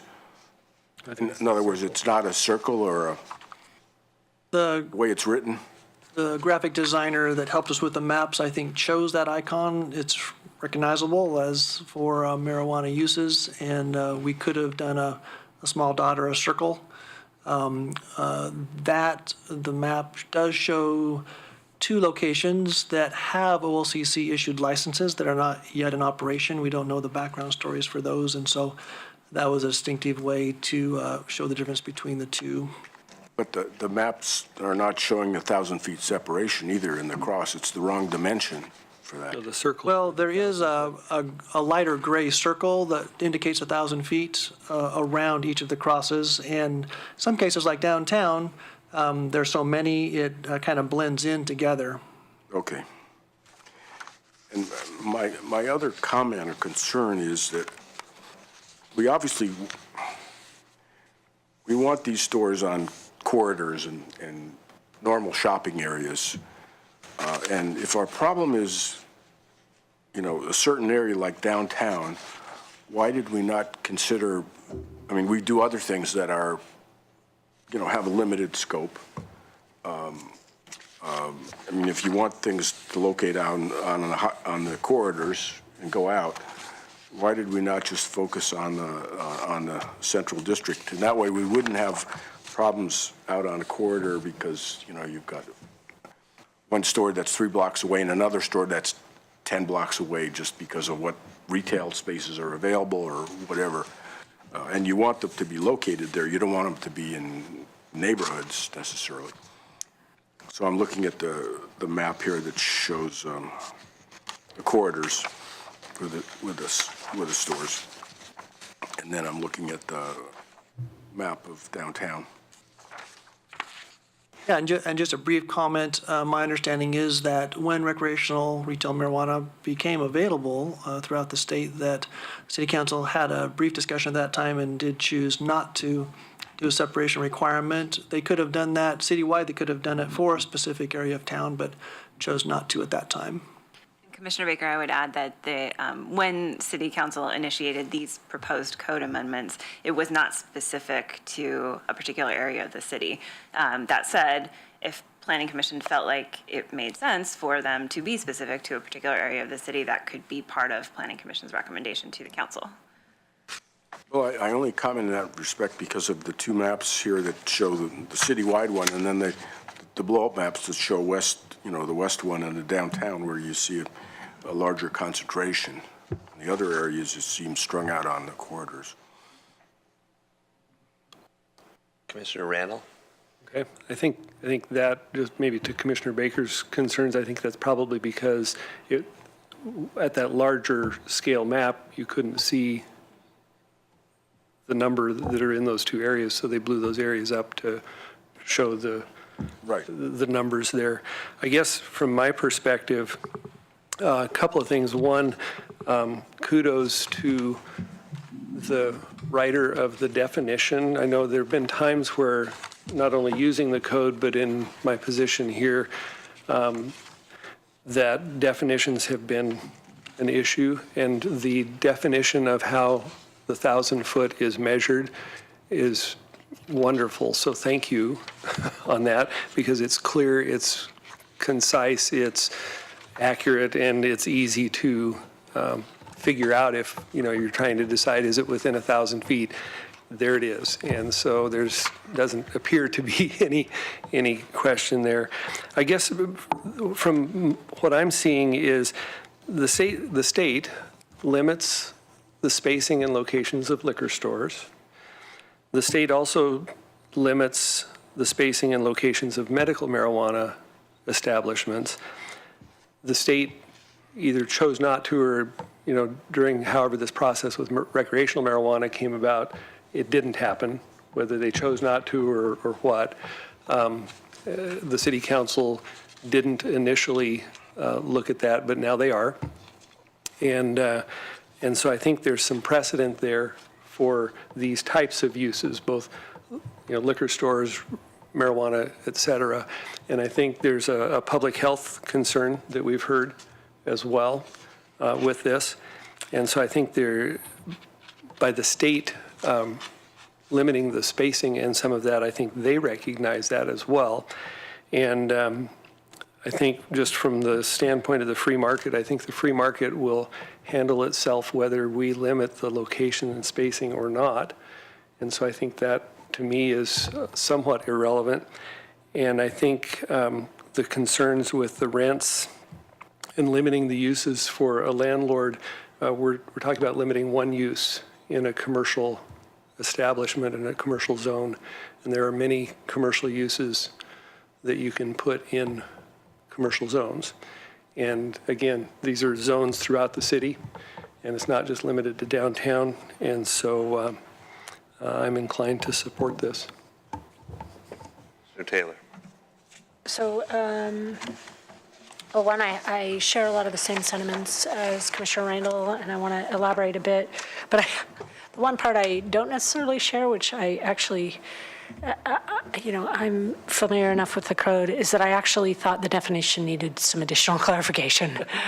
It's great with a graphic, but I read it a few times and thought, what could I do to interpret that? So there's some so I just would spend a little bit of time looking at it to make sure it's really clear until all of a sudden you get to the closest point anywhere on the premises of a retail marijuana use to the closest.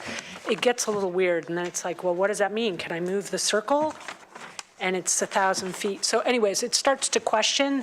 In the end, I think we're all going to get to the same place. What I would love to see is to not have a bunch of process back and forth with staff to try to figure out what the real meaning is.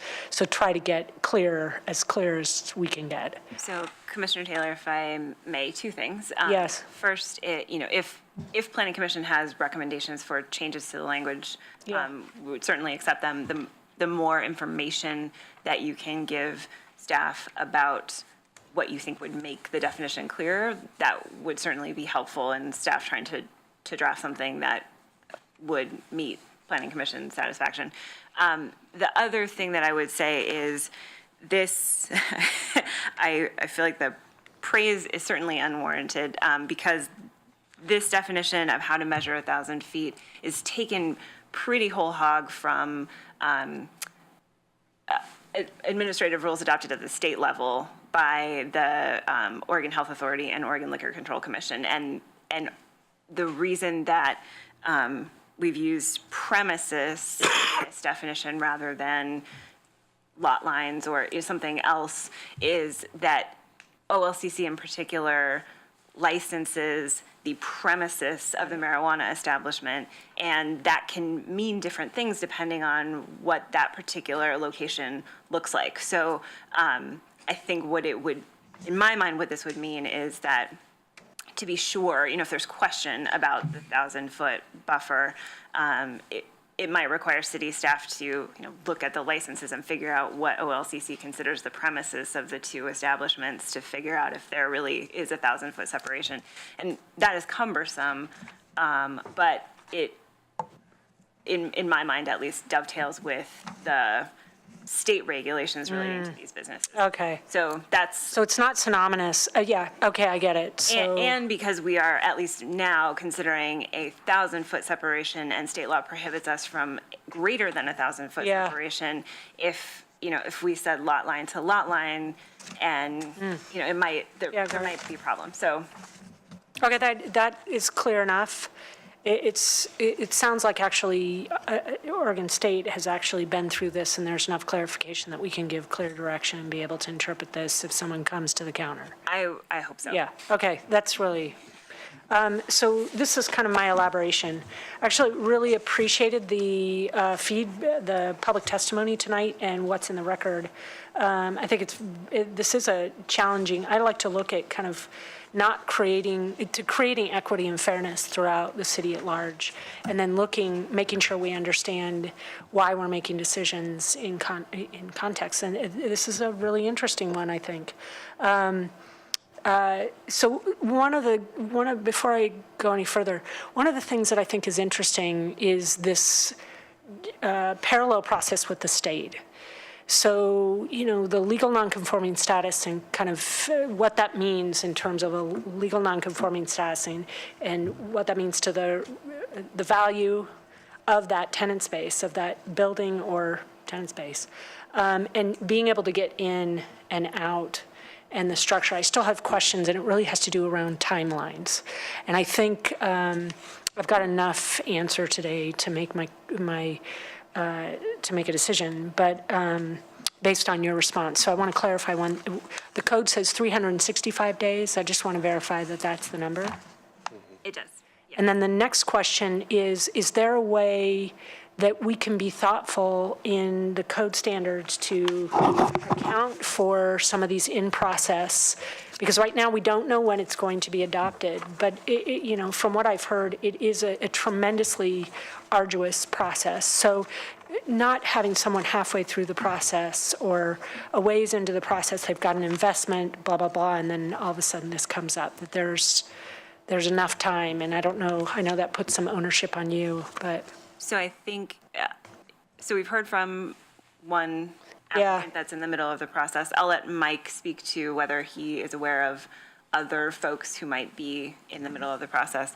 I think there are a couple of ways that the code could be amended. Probably the easiest, in some ways, at least cleanest way, would just be a recommendation for a later effective date, so that these new restrictions don't come into place for some period of time, to hopefully allow folks who are in the pipeline to kind of finish their applications. And then hopefully folks who are thinking about locating in the city would know that this is coming. And so if they're looking at a location that will not be allowed once the ordinance takes effect, then hopefully that gives them time to look for another location. In terms of, so I think that would be my recommendation. Yeah. Thank you. Okay. I do have that question of are there other applicants in the process of getting their OLCC license? In Eugene, I have not heard back from OLCC staff yet. My guess is that number is small. We did send out a Metro 56 notice to every property owner where specialty stores were allowed.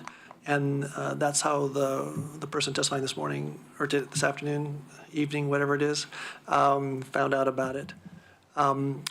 Also, regarding the initiation work session, several counselors were very concerned about timing and originally suggested a separate ordinance so it would be faster.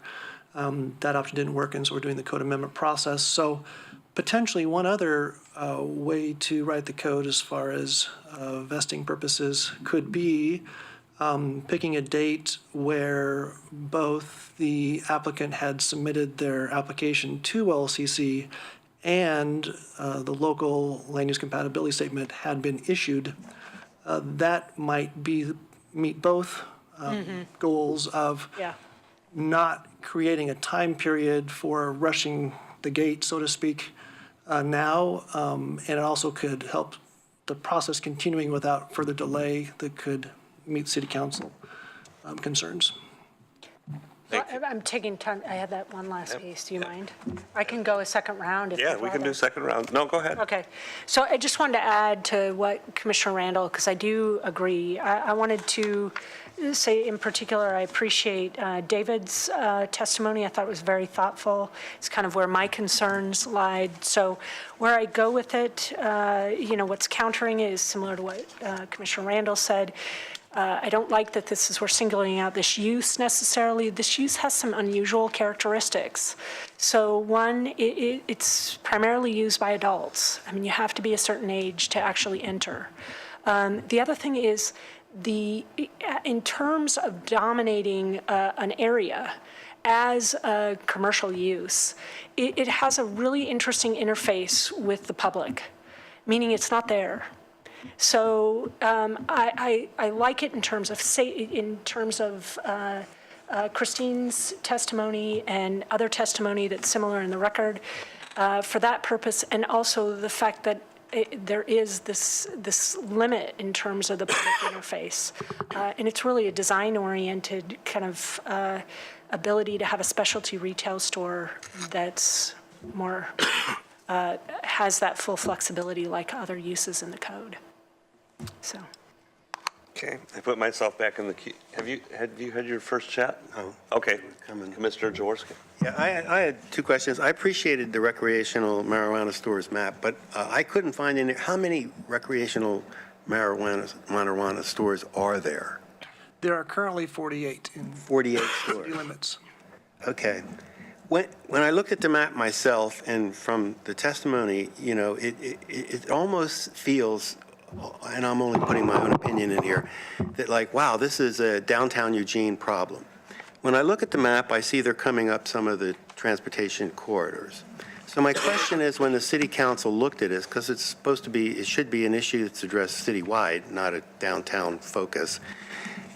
The first one, C1, C2, C3, GO, and E1 campus, those are other areas outside because they have specialty stores allowed.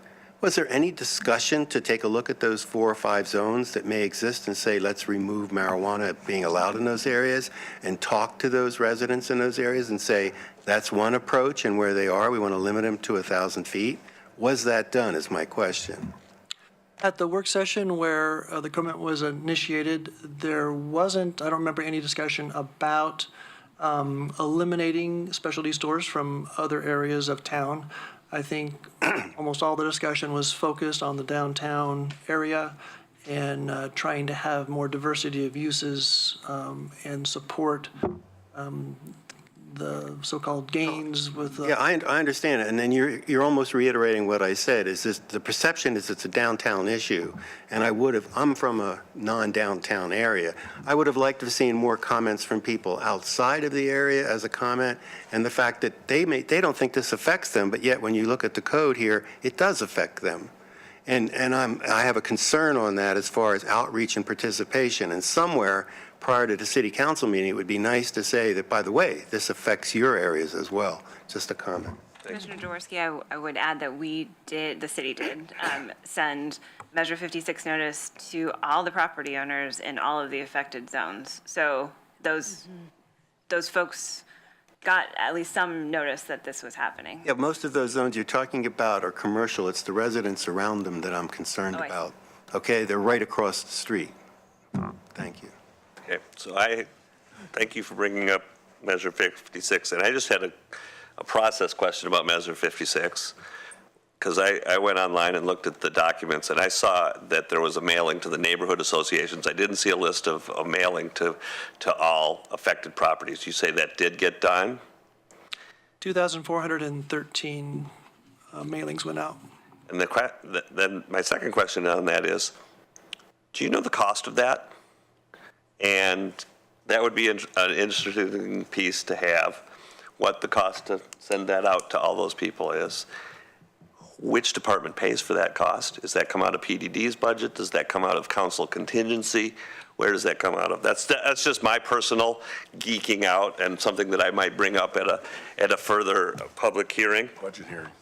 Yeah, budget's almost over. Budget committee. So, that being said, that would be information that maybe I could follow up personally with, but that's something that I know how much it costs to mail things out, and 2,400 registered, or not registered, but mailed. So this is a tricky land use code amendment for me. One, this one was council driven. It was referred to us by the city council, and it has a whole bunch of policy embedded in it.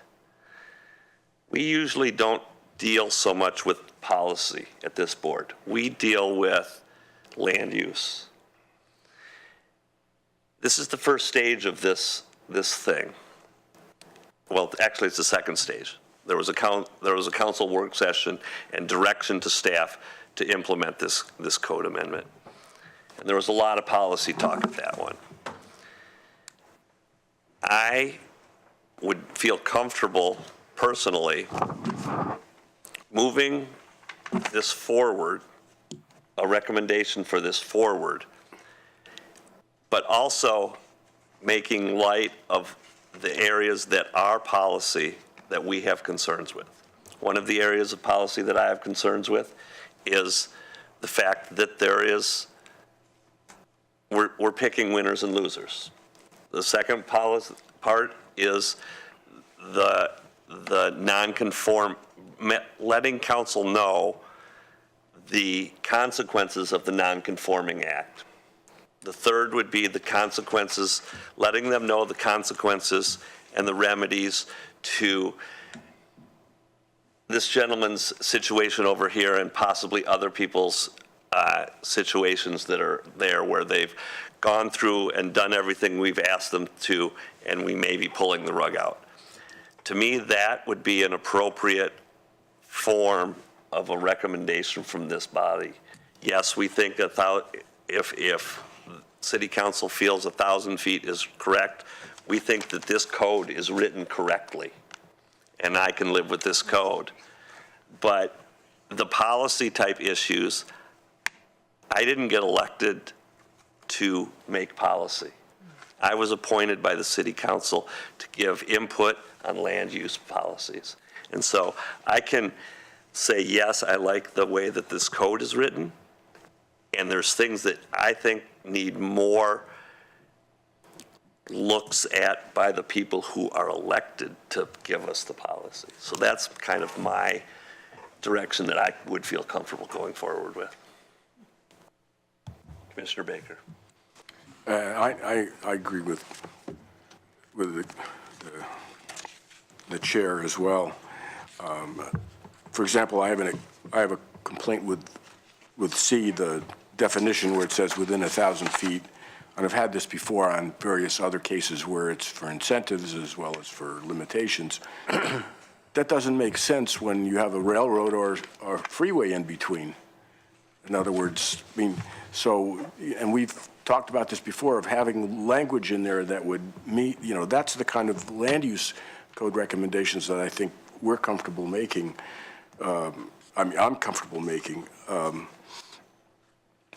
The other issues, the policy issues are a challenge. We do recommend, we do limit liquor stores, but we don't really limit restaurants and stores that sell alcohol. OLCC has a similar process where they license them, but we don't restrict their locations. I know this from West University because we talked with them about some possibilities to modify their policy. That is not one of their policies. So, and I'm also concerned about not only the picking winners and losers, but most businesses, if there's something completely wrong with this business, then they shouldn't be allowed to expand. But most businesses, if they get established, they may want to, buy part of the store next door or part of the, or expand their facility. And this, because the way it's worded, it's like you can't add 10 square feet of space because now you're not in compliance anymore. So that's a concern to me, that we're limiting this particular specialty store with these more restrictive requirements that we don't require of any other kind of business. So those are my main concerns. And also, again, my concern is that it seems to me the problem is really a West Eugene and downtown Eugene issue and not really on the corridors. And we'd be better off focusing our attention on doing a good job in those areas. Commissioner Randall. I think I would agree with the policy issue from the standpoint of applications that are already in to the OLCC and that have the land use compatibility statement. I think Mike's comment about rushing the gates, I think could be a concern. And so I think if there are those that are already in process, I would be totally fine with making a recommendation to council that those be allowed to continue through the process regardless of how all of this settles out. I think the concern Commissioner Baker has about a business, recreational marijuana business expanding really would only apply to the non-conforming uses. If they're not within 1,000 feet of another use, they could expand and just like any other business. And I think the distinction I make between, restaurants and marijuana stores is you can't take your minor into a marijuana store or a liquor store, and you can into a restaurant, even if that restaurant serves alcohol. And I think that's where I make that distinction. So I think there is a compelling public benefit for what this is proposing. Commissioner Jaworski and then Taylor. Yeah, if the Oregon Liquor Control Commission somehow regulates where the locations of liquor stores are, is that correct? Then I don't understand why the city went this way rather than going to them and saying, you're the same people that are licensing retail facilities. Why don't you regulate them so you don't put 20 of them in a congested area? I have a real concern why that was not done. That's so logical to me. Commissioner Jaworski, so, the city could certainly legislatively lobby the legislature and or the OLCC for that authority, but currently OLCC does not have that authority under state law. The marijuana, as we've all said a bunch of times tonight, is kind of its own beast. And what the state law currently says is medical only, licensed by Oregon Health Authority, must be 1,000 feet apart. Retail facilities must be, in most cases, with some exceptions, 1,000 feet from a school. And then, otherwise, state law is silent on the location, generally, on the location of retail outlets, and they're not allowed in residential. So it would take a legislative action to say, add 1,000 feet to that? It would, yes. That could probably be faster than this process. The legislature has specifically given cities and counties the authority to adopt reasonable regulations on recreational marijuana retail facilities, but has said that the regulations regarding the location of recreational retail facilities may not require more than 1,000-foot buffer. So there's this sort of complicated web of state law going on in the background. But yes, right now OLCC doesn't have the authority, as far as I understand, to direct where a recreational retail facility locates, as long as they're locating in a zone that is allowed under the city's code and outside of residential. Commissioner Taylor? I want to, because Commissioner Baker, I think, said something, and I want to confirm, because I think it was a little off. So it's a legal non-conforming use. So I've got the code in front of me.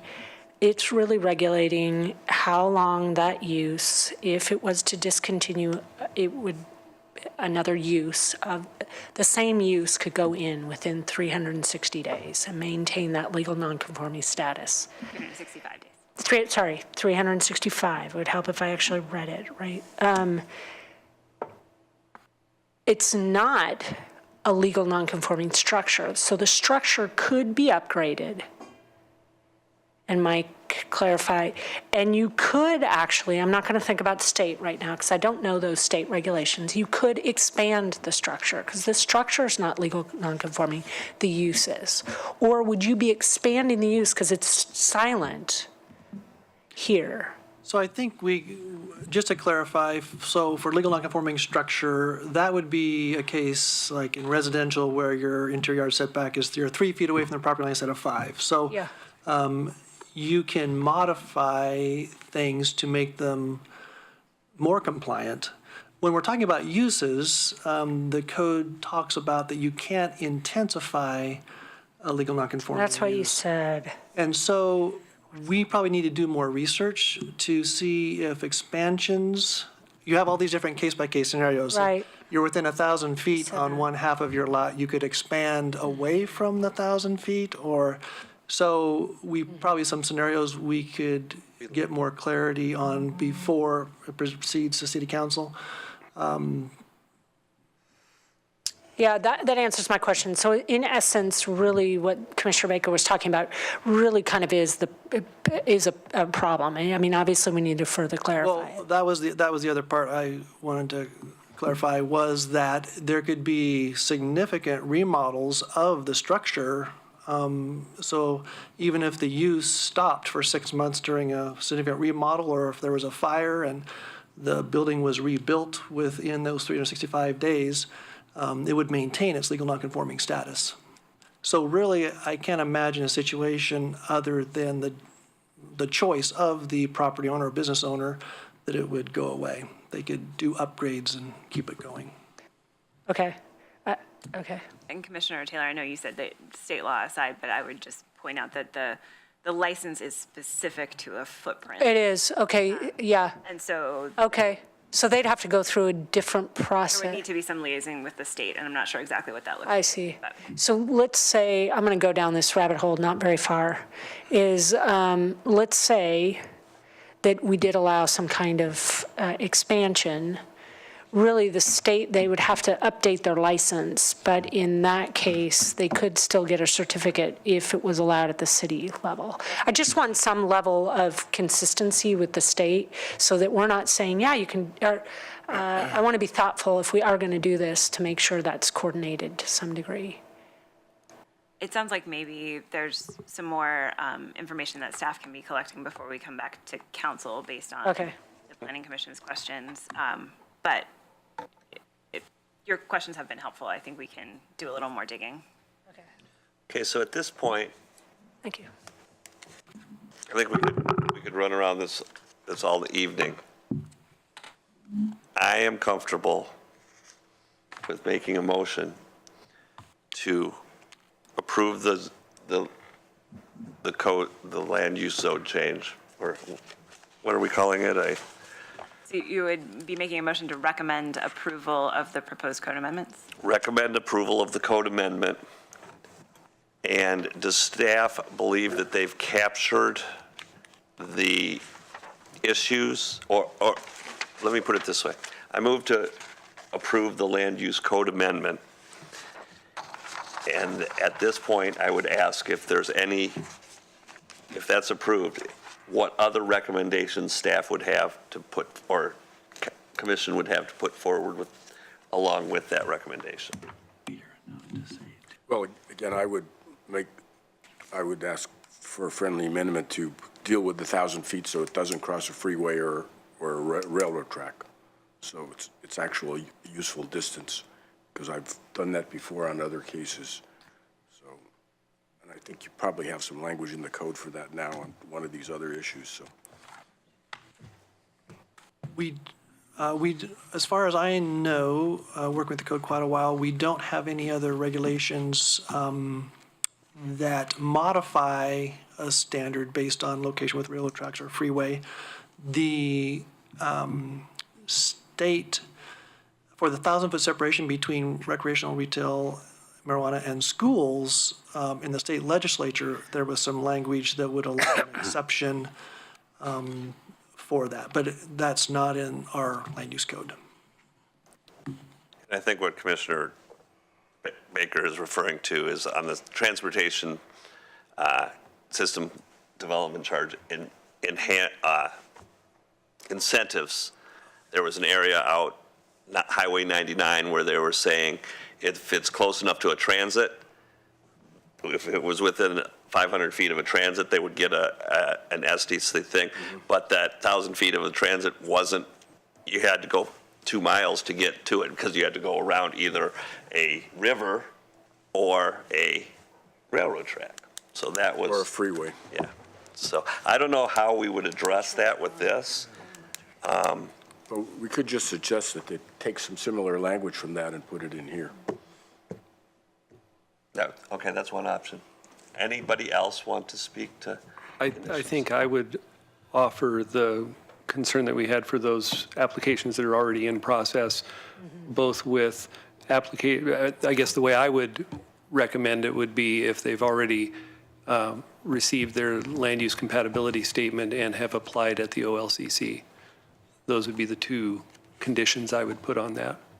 And if that were the case, then regardless of how the distance settled out, because at the point they did that, it was compatible. Actually, I think, Mike, you framed it well when we brought that up. And the other item I would just say, I would definitely get some clarity because you might have similar questions from council in terms of legal nonconforming use, structure, how the state looks at it, how we do, what that comparison is, what the timeline comparisons are. It makes it easier to make a clearer decision. The other thing I wanted to note is I actually like what Commissioner Borofsky said, which I actually feel that that's relevant. So it's coming to us. It's got a lot of other components to it other than just planning and land use items. There's economics. There's a lot of components that I understand it coming from council, but just making sure that we note that.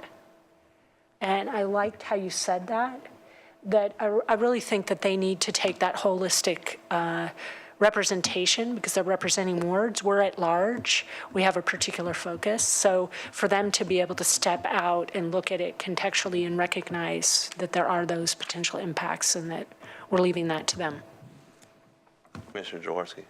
Yeah, I don't know how to do this, but I really feel that prior to the city council public hearing, there should be some way to put out, and I know the council likes to make sure it's on public participation, that other than just the properties affected, those 15, that the people get the idea that specialty stores, which are marijuana retail outlets, can go in any of these places. I don't think that came through. You know, notifying them, you're notifying commercial areas, not the residents across. And we got to make sure that that's getting to them, that this perception, which I think I read in the record from what I read and heard, is that this is a downtown issue, and it's not. It's a citywide issue. And we did send the notices to all the neighborhood leaders. Can you think of another option that might be available? Okay. I guess it's okay to say. I'm on a neighborhood board, and I've never seen that notice, so I don't know where it went, is what I'm saying. Otherwise, it would have went into our news and went out to the residents around Chad Drive and those other areas where this could occur. It went to the chair of your neighborhood association. Went to the chair. You need to talk to your chair. Yeah, I saw the list of all the neighborhood associations. It was the county, it was the city of Springfield, it was the Chamber of Commerce, it was a very 413. well, and then all the properties. Okay. Chair was gone for 3 weeks. Yeah. Could be a problem. Okay, so I've got myself back in the queue. So I agree with Commissioner Randall. As one of our concerns is the people who are in the queue. One of my concerns is that staff fully present the non-conforming use situation to the council so that they have that information when they're making their decision. Clearly explain to them what we've learned tonight about how non-conforming use works, how it would work going forward for these established businesses, and so that they have that piece of information. And then those were the two big ones for me. So an attempt to kind of frame the motion, I feel like what I'm hearing from at least 3 of the 5 commissioners is a motion to recommend approval with some additional information being passed on to council, in particular that the commission recommends that applications in process, if the application has been made to OLCC and the city has issued a Lux statement, that those folks be grandfathered in as well, regardless of the timing of the effective date of the ordinance. And that Planning Commission wants to communicate to council that although the language of the proposed code amendments does what Planning Commission believes council wants it to do, there are a lot of policy implications to that proposed code language that Planning Commission sort of feels like is outside of its scope of authority and direction, maybe, and kind of referring those back to council for the greater policy discussion. Then I also feel like I heard some direction to staff from Planning Commission to do some work in the interim to be able to report back to City Council on the kind of relationship between the code's non-conforming use provisions and how that would affect the state law application process and et cetera. And then I heard from Commissioner Baker that you would like to think about how something that sort of impacts the transportation corridor might impact that 1,000-foot separation buffer. I'm not sure that I heard that from other commissioners. So I just want to be clear on, the scope of the recommendation that's moving on to council. It seems consistent. That summarized it from my perspective. I do not agree with Commissioner Baker. I don't think that they're I don't think they're comparable. So I don't think the intended consequences, so I don't think it's necessary. So. And I also don't agree on that. I think it would be way too hard to define. Okay. The only thing that I would add is make it crystal clear about upgrades. In other words, adding space. As part of that. Because right now it seems to be very wishy-washy. Yeah. Yep. Make it clear that you can't add any square footage without, not being allowed. Right. And I think that was captured in my saying. So Inform them on non-conforming use. Because the scenario I see is the strip mall and a very popular one, and then the next thing you know, it's the space next to them comes open and they want to bust down the wall. And chances are that wouldn't be allowed. So can I try to articulate? Yep. So move to recommend approval of the proposed code amendments with the following kind of additional recommendations: that applications that have been submitted to OLCC and for whom the city has issued a land use compatibility statement be grandfathered in even if they have not been issued a license by OLCC by the time the ordinance takes effect. And articulate the Planning Commission's understanding that there are greater policy issues at work outside of sort of land use specific policy issues, but that the Planning Commission does believe that the proposed code language does what council intended it to do. And finally, that Planning Commission has given direction to staff to do some work on the effect of non-conforming use provisions on these locations prior to council discussion.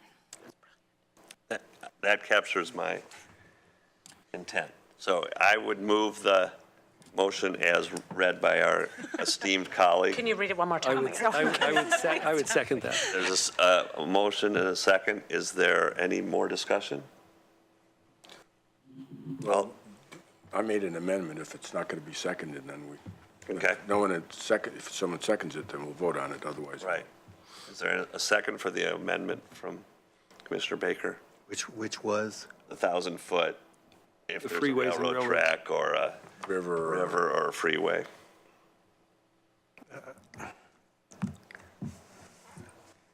I don't think that's going to make a big difference. Okay. Sorry, Stephen. Okay. Hearing none, then we will vote on the motion. All those in favor? Aye. Aye. Opposed? Okay. That business is done. We are at 8:20. Commissioner Borowski, I'm sorry, may I Yep. interrupt one more time? So I know that in the past, members of the Planning Commission have appeared at the City Council public hearing to kind of speak to Planning Commission's recommendation, and that's not something that's required, but in light of the sort of multi-tiered nature of this particular recommendation, and that staff won't really have an opportunity to run by Planning Commission its interpretation of those recommendations prior to council's public hearing. I don't know if Planning Commission wanted to consider having a representative from Planning Commission attend that hearing to be able to speak to the commission's recommendations. Pretty good chance I'll be at that hearing. And I think it would be a good idea for the chair to present that at council, I What's think. the date on it? Yeah, if you're willing to do that. July 16th. The July 16th. Okay. I will plan on attending it unless something comes up, and if that does, I will alert the co-chair. There isn't I will alert the commission and see if there is an alternate. There will be, because by then we'll have the new planning commission. July. We won't have We elections. won't have elections as yet. Okay. Anything else from staff on this one? Okay, we are at 8:20. I propose we adjourn until 8:30 and begin deliberations on the Gordon Hotel. Is there a second for that? Well, I'm leaving, so I won't second that. Commissioner, just point of clarification. Yeah. It wouldn't really be an adjournment, you're just taking a 10-minute break. Yeah. Taking a break, sorry. Yeah, I'm willing to do that. Commissioner Jaworski? That's fine. Just, can we, at some point, I'm going to start slipping, so as long as, if we can get to, not take it till 11 o'clock or something, have some kind of cap We will check. in there, we'll otherwise, We'll do a time check at 9. yeah, thank you, because I think I might not be 100%. That's fine. And thank you for reversing the order. Yes, well, all right.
I just had a comment. Sure. I just had a comment of staff. I think the presentation was an excellent job. It just didn't jump out at me when I read it the first time that it was applying to the whole strip across and that it just wasn't site-specific or to that block, even though when I reread it now, I can see it, but I didn't see it the first time.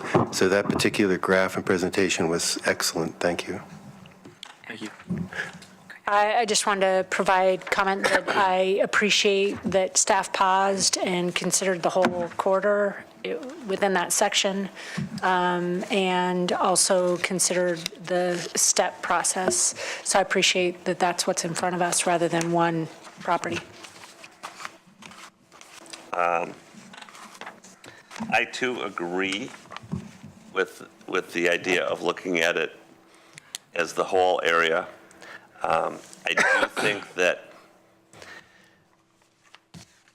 it makes sense for the specific area that we're talking about possibly being developed by the OB people, because it is in close proximity to other buildings that are already there.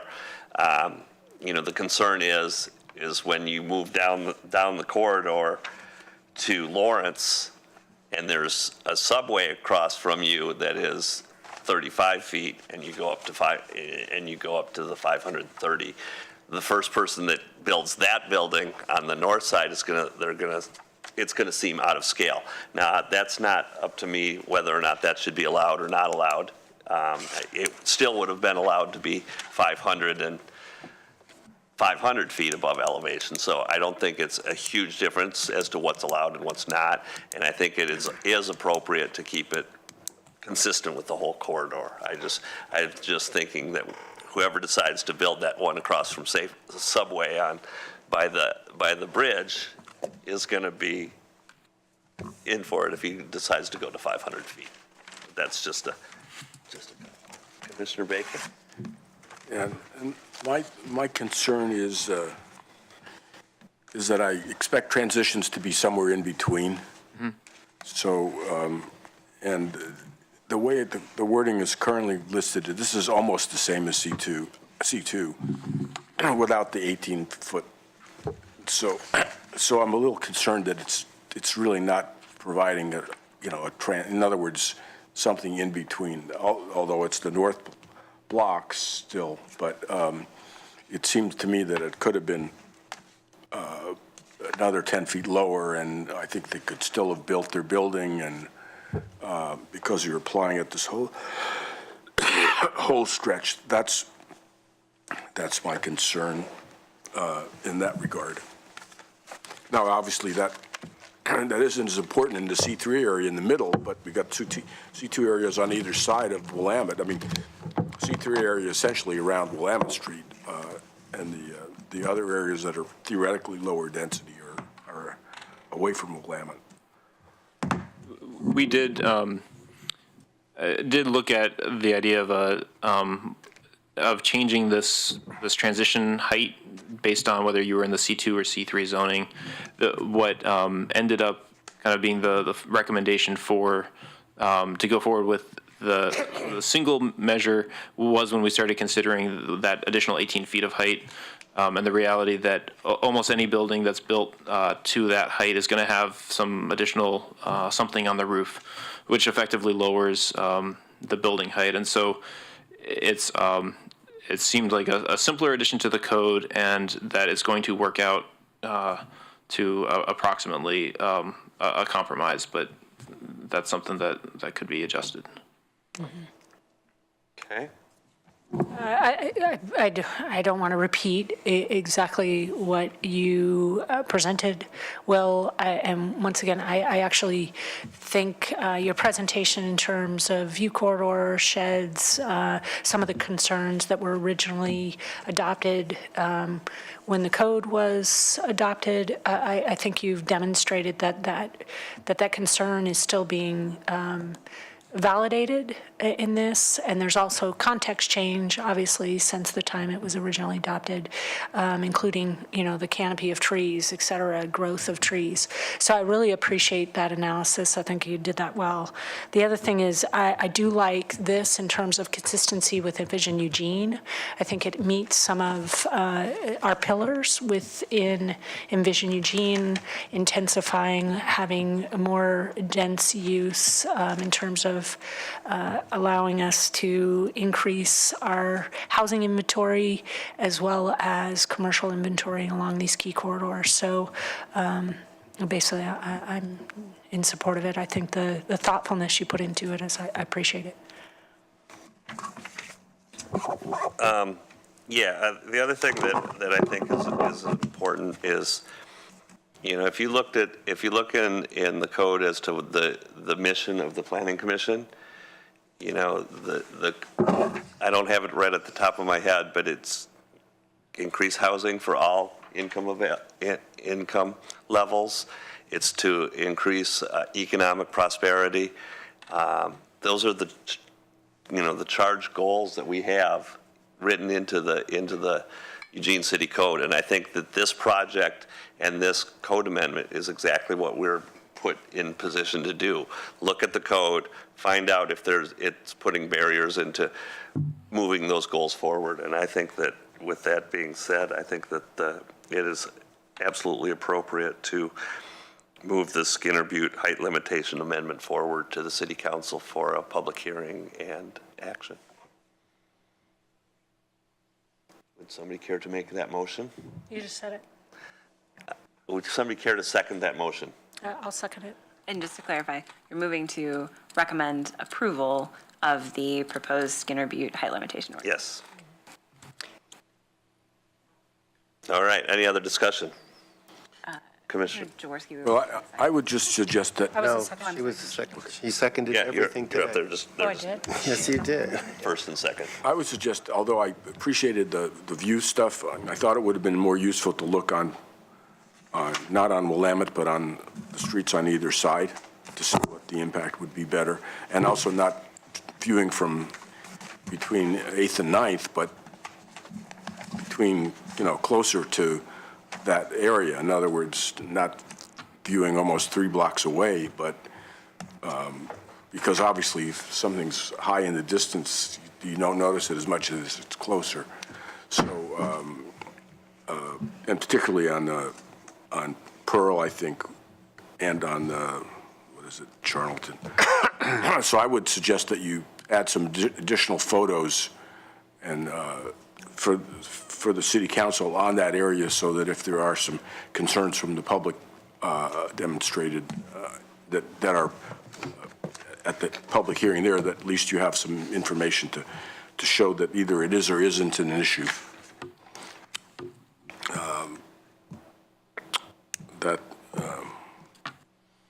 Yeah, I'll stop there. Okay. Any other discussion? Hearing none, I would call for. Actually, I'll make one other comment. I think it should be made clear that the apartments and the hotel and this are not the market rate, not the subsidized. This is all for the development. That is in another part of the development than this. So we are not providing any incentive to low-income housing by this change, because I think that would be fair. Commissioner Baker, I would just clarify that, and staff can correct me if I'm wrong, as far as I'm aware, no specific development applications have been filed with the city. What is in front of the Planning Commission tonight and what will be in front of the council is this code amendment and all it does is amend the height limitation. Right. Which will impact future development applications, but does not directly relate to any current development applications. Okay. All those in favor of the motion?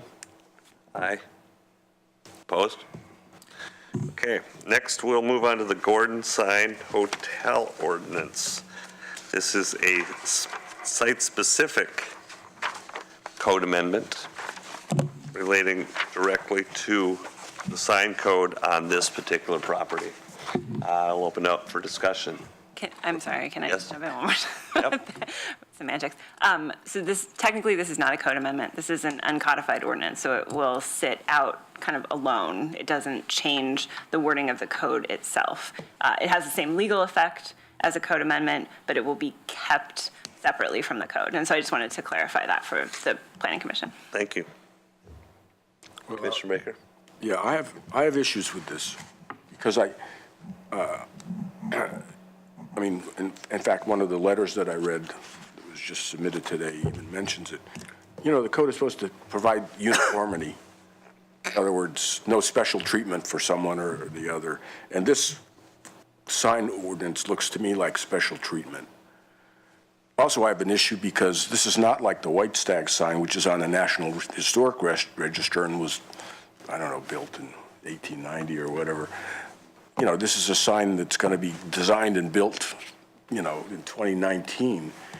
It's not iconic to me, you know, so it looks to me like, I mean, as much as they would like to have a sign, I think they should have a sign, but they should not have to get an exception to put it on top of the building. It could be on the sides like other buildings do, and, you know, they could still have an iconic sign that way, but at least to the community, it doesn't look like it's a special, you know, here we have a person that was, you know, formerly the mayor, and, you know, it's his company, you know, it just doesn't look, it's not a uniform application. If we're providing some exemption for signs on buildings in this area, you know, across the strip, that'd be one thing, but this is for just one particular property. So I have a problem with that. Commissioner Taylor? I want to echo what Commissioner Baker says. I have a similar concern. So I guess I have some questions around that, just because I want to make sure I'm fully informed. Is how normal is an ordinance like this? I mean, do we have many of these in the city? I mean, I know there's a variance process, so why are we choosing variance over ordinance? And really, how unique is this? So I want to make sure I'm clear. So I can't speak to why the uncodified ordinance was proposed instead of a variance process, but I will say my understanding is there are not too many uncodified ordinances. That's not a tool that the city tends to use. We have a code, and so we tend to make code amendments when we want to change the laws. That being said, the city has used uncodified ordinances in the past, for example, for some of the overnight sleeping provisions. The pilot project was an uncodified ordinance. And my understanding is as well that some historic properties are dealt with via uncodified ordinances specific to those sites. But I'm not aware of too many others. It's not unheard of as a tool, but it's not used particularly often in my experience. So can I add to this? Is that I kind of if there was a historic context or there was something that served a larger good for the community, I think I'd be more inclined to support this. What I'm fearful of is this is a design aspiration that an ordinance is being asked for. And so what does that mean in terms of everybody else in the community? So I'm uncomfortable with that. I think that there's plenty of room to actually add a really wonderful sign.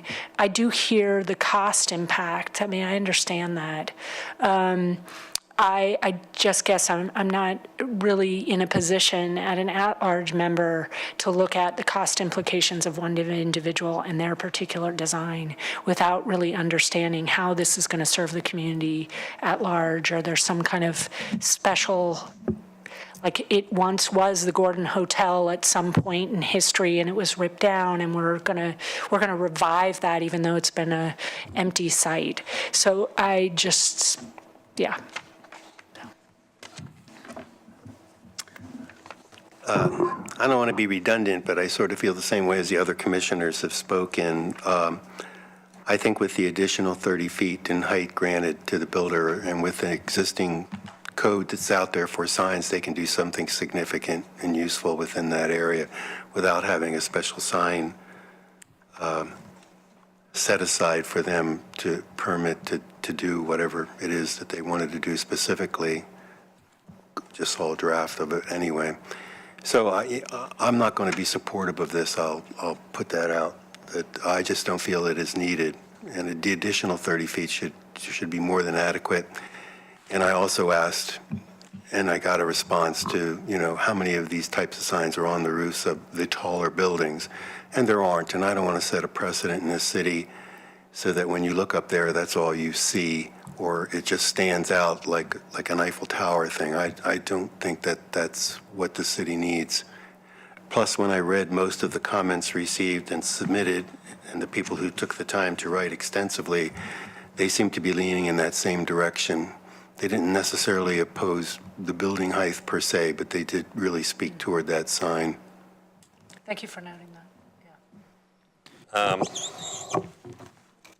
going to speak to a little bit of what my fellow commissioners have said. And I think, and I've made this known to staff, I think we have issues with our sign code throughout. I've had personal issues with the sign code and how it is interpreted and how it is applied throughout the city. Different areas of the city have different things. So I believe that the sign code language as a whole needs to be visited. It hasn't been visited since, what did you say? 1991. Yeah, extensively. There were some minor tweaks to it around the turn of the or around 2000.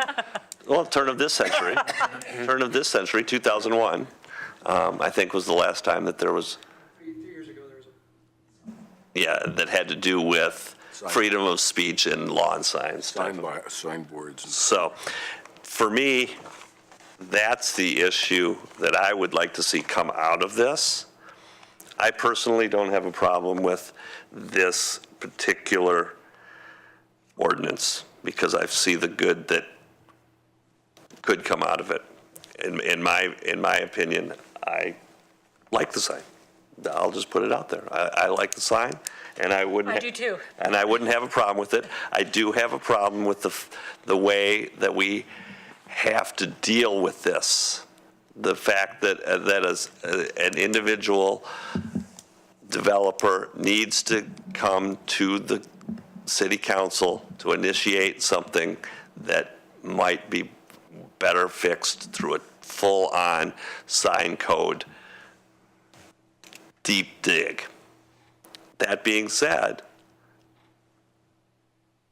that's how it would get done in this instance, because the opportunity to do a deep dig on the sign code would have this room filled with public testimony, and it would be a very arduous and long process.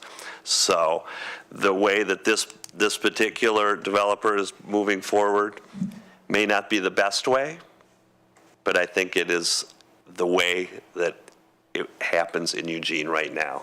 And I think that is unfortunate, that somebody has to go through this thing, and somebody that may have the means to do this is doing it this way.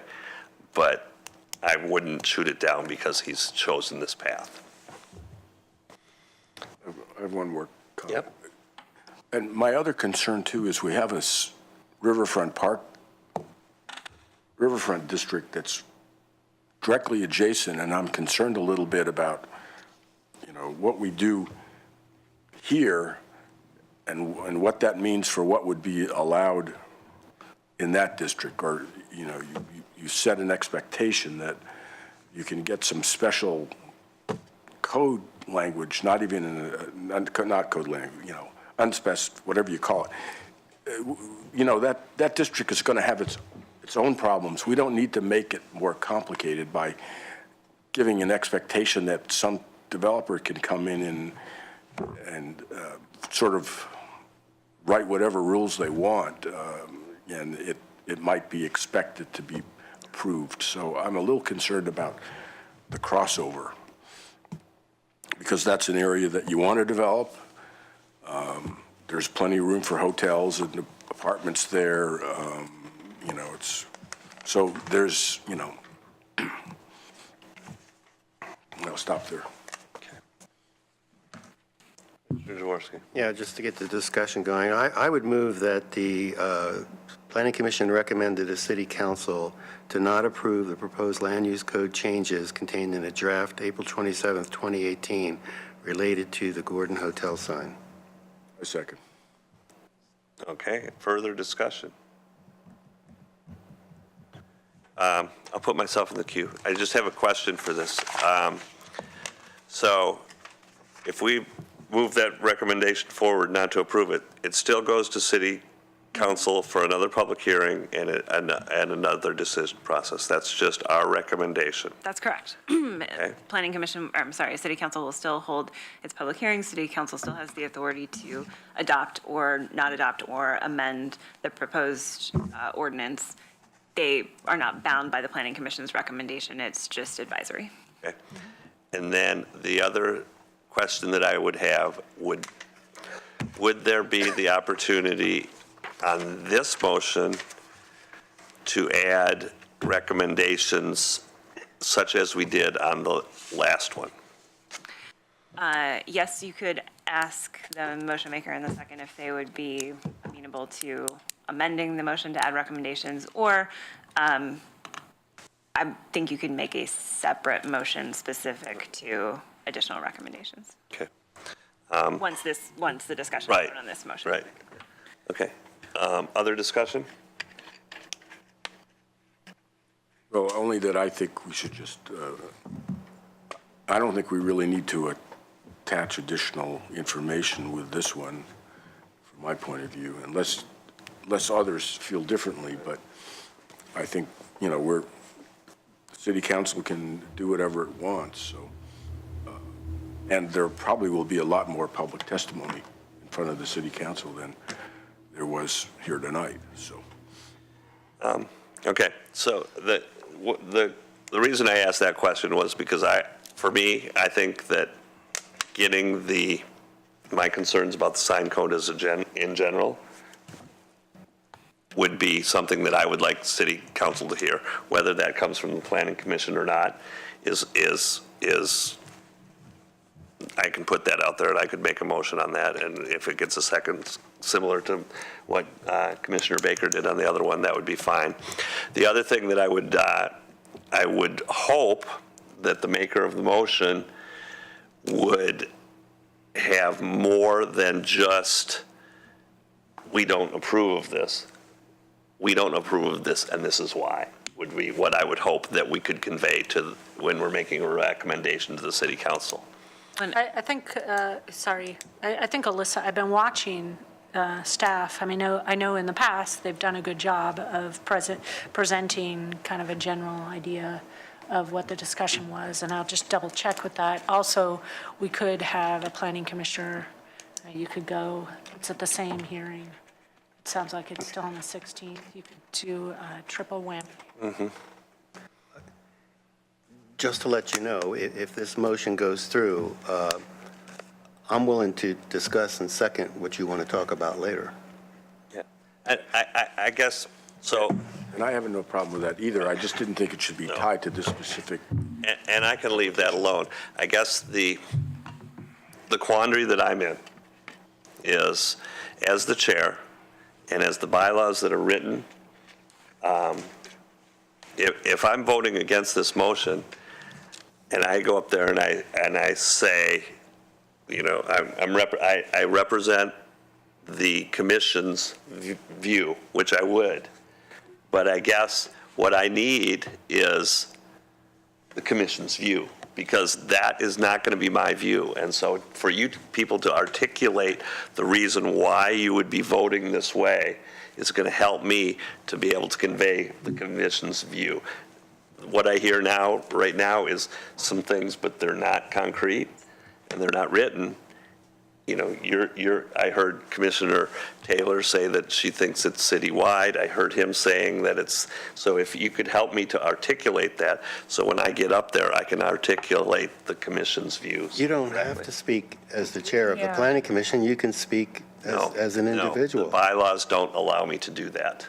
You can speak at any meeting. No, the lawyer's bylaws right here. do not allow that. The lawyer's right here this is not quasi-judicial. The bylaws of the planning commission do not allow that. So I'm looking at the bylaws of the planning commission. Any planning commission. And there is a specific section, which I think perhaps you're referring to, Commissioner Borowski, that talks about when a planning commissioner attends a meeting of the city council as an authorized commission representative. So when you are speaking on behalf of the planning commission, there are guidelines that the bylaws require you to follow, that the official representative need not speak on every issue referred to the council, but should participate in council discussion when it appears necessary. The representative should answer questions about commission policies if council asks. I'm paraphrasing a little bit. Right. And the representative should support the commission's majority report and should not present his or her own point of view if you're speaking on behalf of the commission.